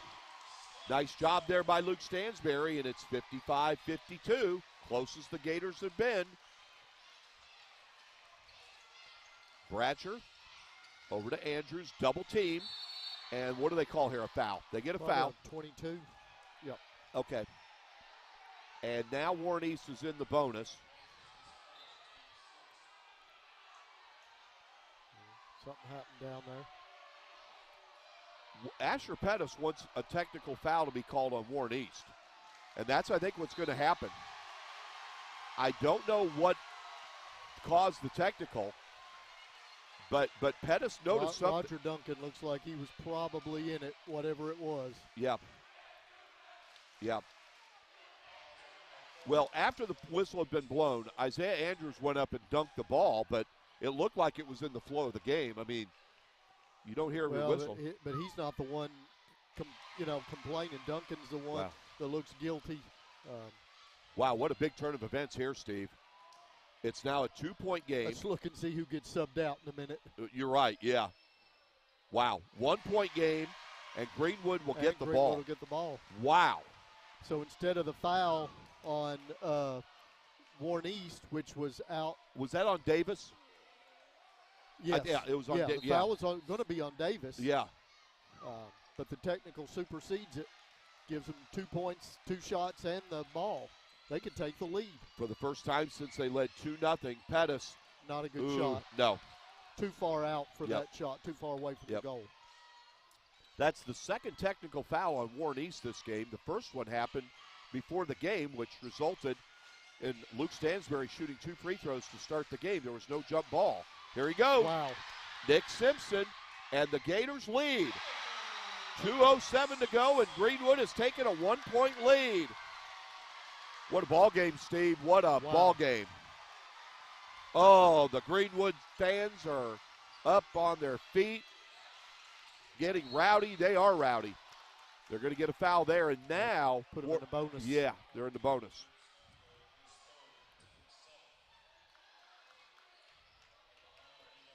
Fun game, Steve. Fun game.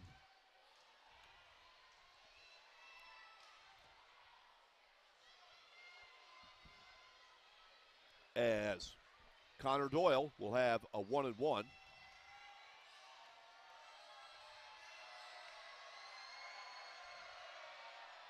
No. And that's Asher Pettis. Luke Stansberry bringing the ball up. They have to run their offense. They can't.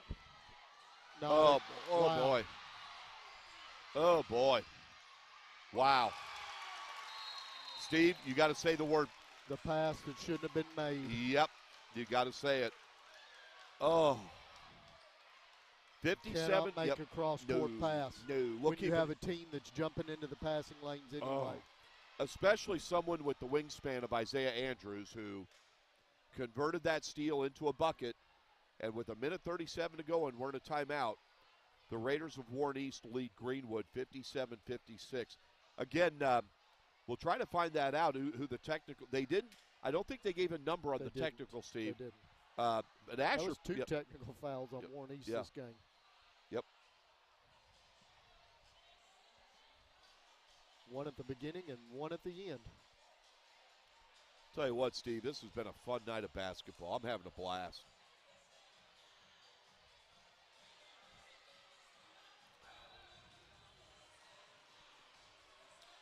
Greenwood showed a lot of heart with coming back from 19 down, haven't they? They have. And Warren East has responded. Could have been over about 2 or 3 minutes into the game. Yep. Okay, here's where it stands. Minute 37 to go. Greenwood will get the ball. Lofton Howard's going down to inbounds. They got to take it full court. Yeah, we don't know how many timeouts. Steve, both teams got to be running close out of timeouts. Right. 57-56, Warren East leads. Greenwood bringing the ball up court. That's Asher Pettis over to Zach Davis. Davis over to Lofton Howard, being guarded by Roger Duncan. Nice turnaround. Nice turnaround. Gators up 1, 58-57. Minute 14 to go. I really feel like Warren East needs Barber in the game to play defense on Howard. Let's see if they bring him in. Prince over to Duncan. Big basket there. Yeah. 59-58. What a dandy of a ball game. Warren East up 1. 2, Warren County Public Schools going at it. Hard as nails. Great basketball action on senior night for Greenwood. 43 seconds left.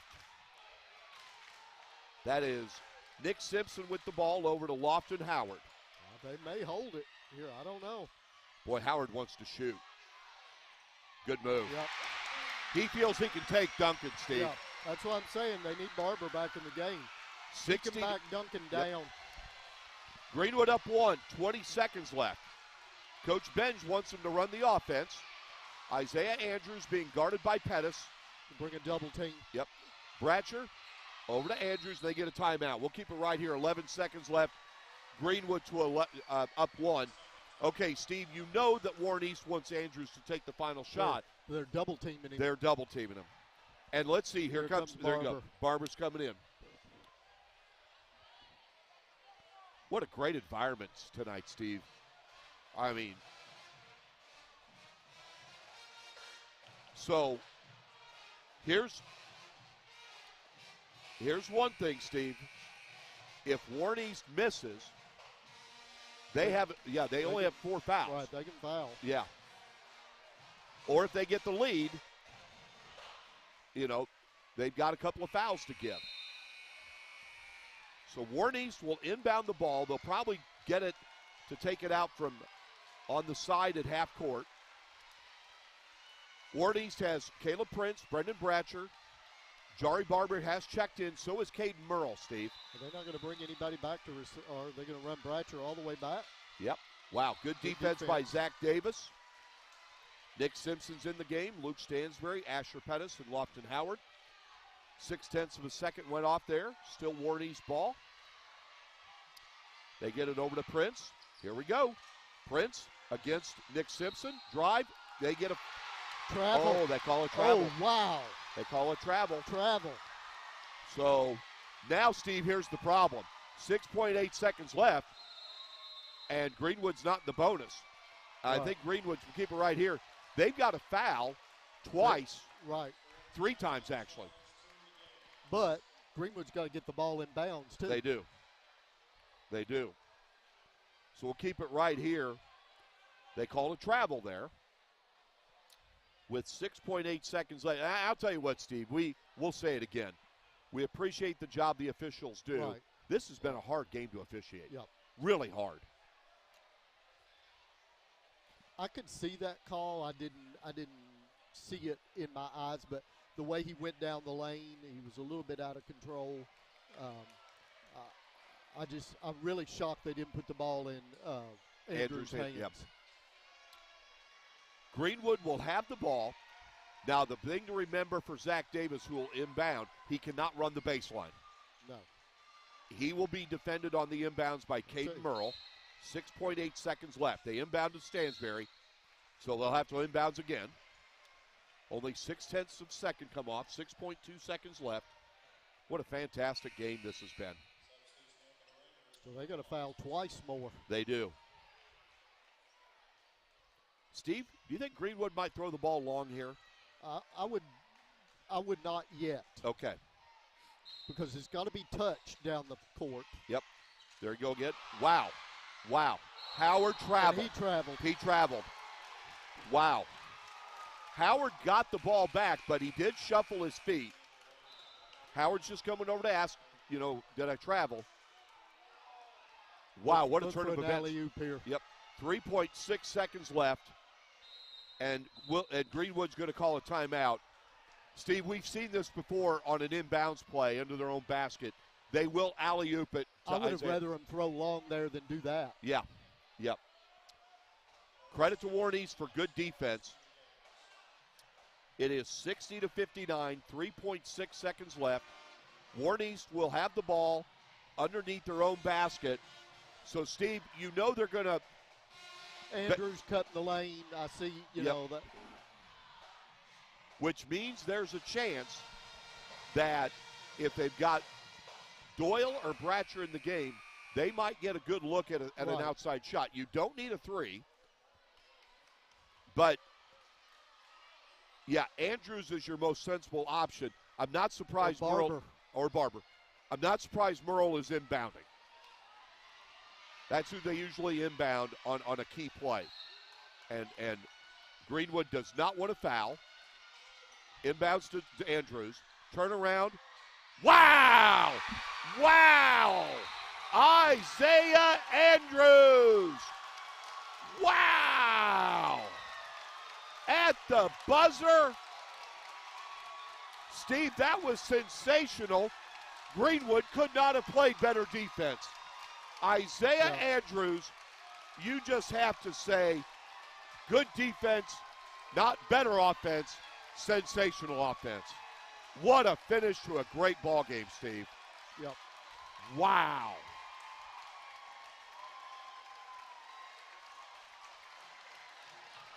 Just got to soak in the moment. Wow.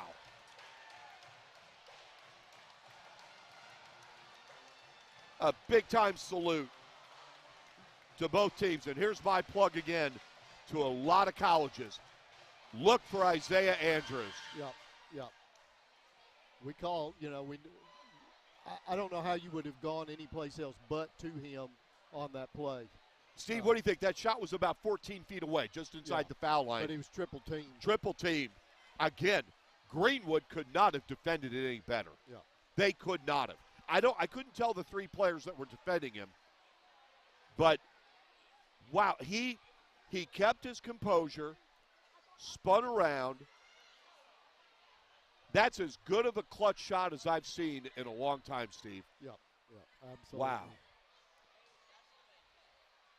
So, Steve, what are you thinking right now? I'm kind of game over. That's it. All right. That's how it ends, 61-60, right? They took the score off there. Yeah. We'll take a quick timeout. Steve and I will talk more about this this evening in just a moment. You're watching the Warren County Public Schools Sports Network. Girls like you aren't runners, they said. Well, I wasn't. Let's go ahead and get some pictures of that knee, okay? 6 months, down the drain. It was 61-60. Give up. Keep the rhythm going. Perfect. Or get up. Looks good. Good, we're gonna take it up. Who's not a runner now? I am proof of the power of advanced medicine.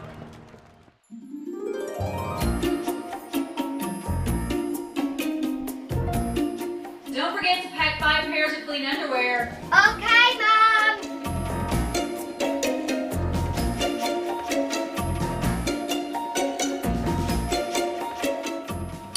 What's wrong with these? I think we're gonna need a bigger suitcase. This is a Mingy moment. Kids deserve the space to grow, to play, to explore. And if they get sick or hurt, they deserve a hospital devoted to them. This is our promise, the most advanced care possible. with doctors, nurses, therapists, and surgeons who specialize in getting kids back to simply being kids again. We are UK Healthcare's Kentucky Children's Hospital. And for us, the power of advanced medicine is more than saving lives. It's saving lifetimes.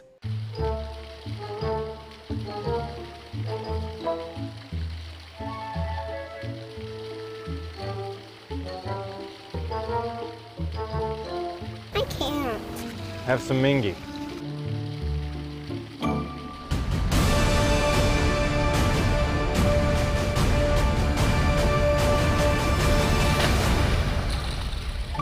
This is a Mingy moment.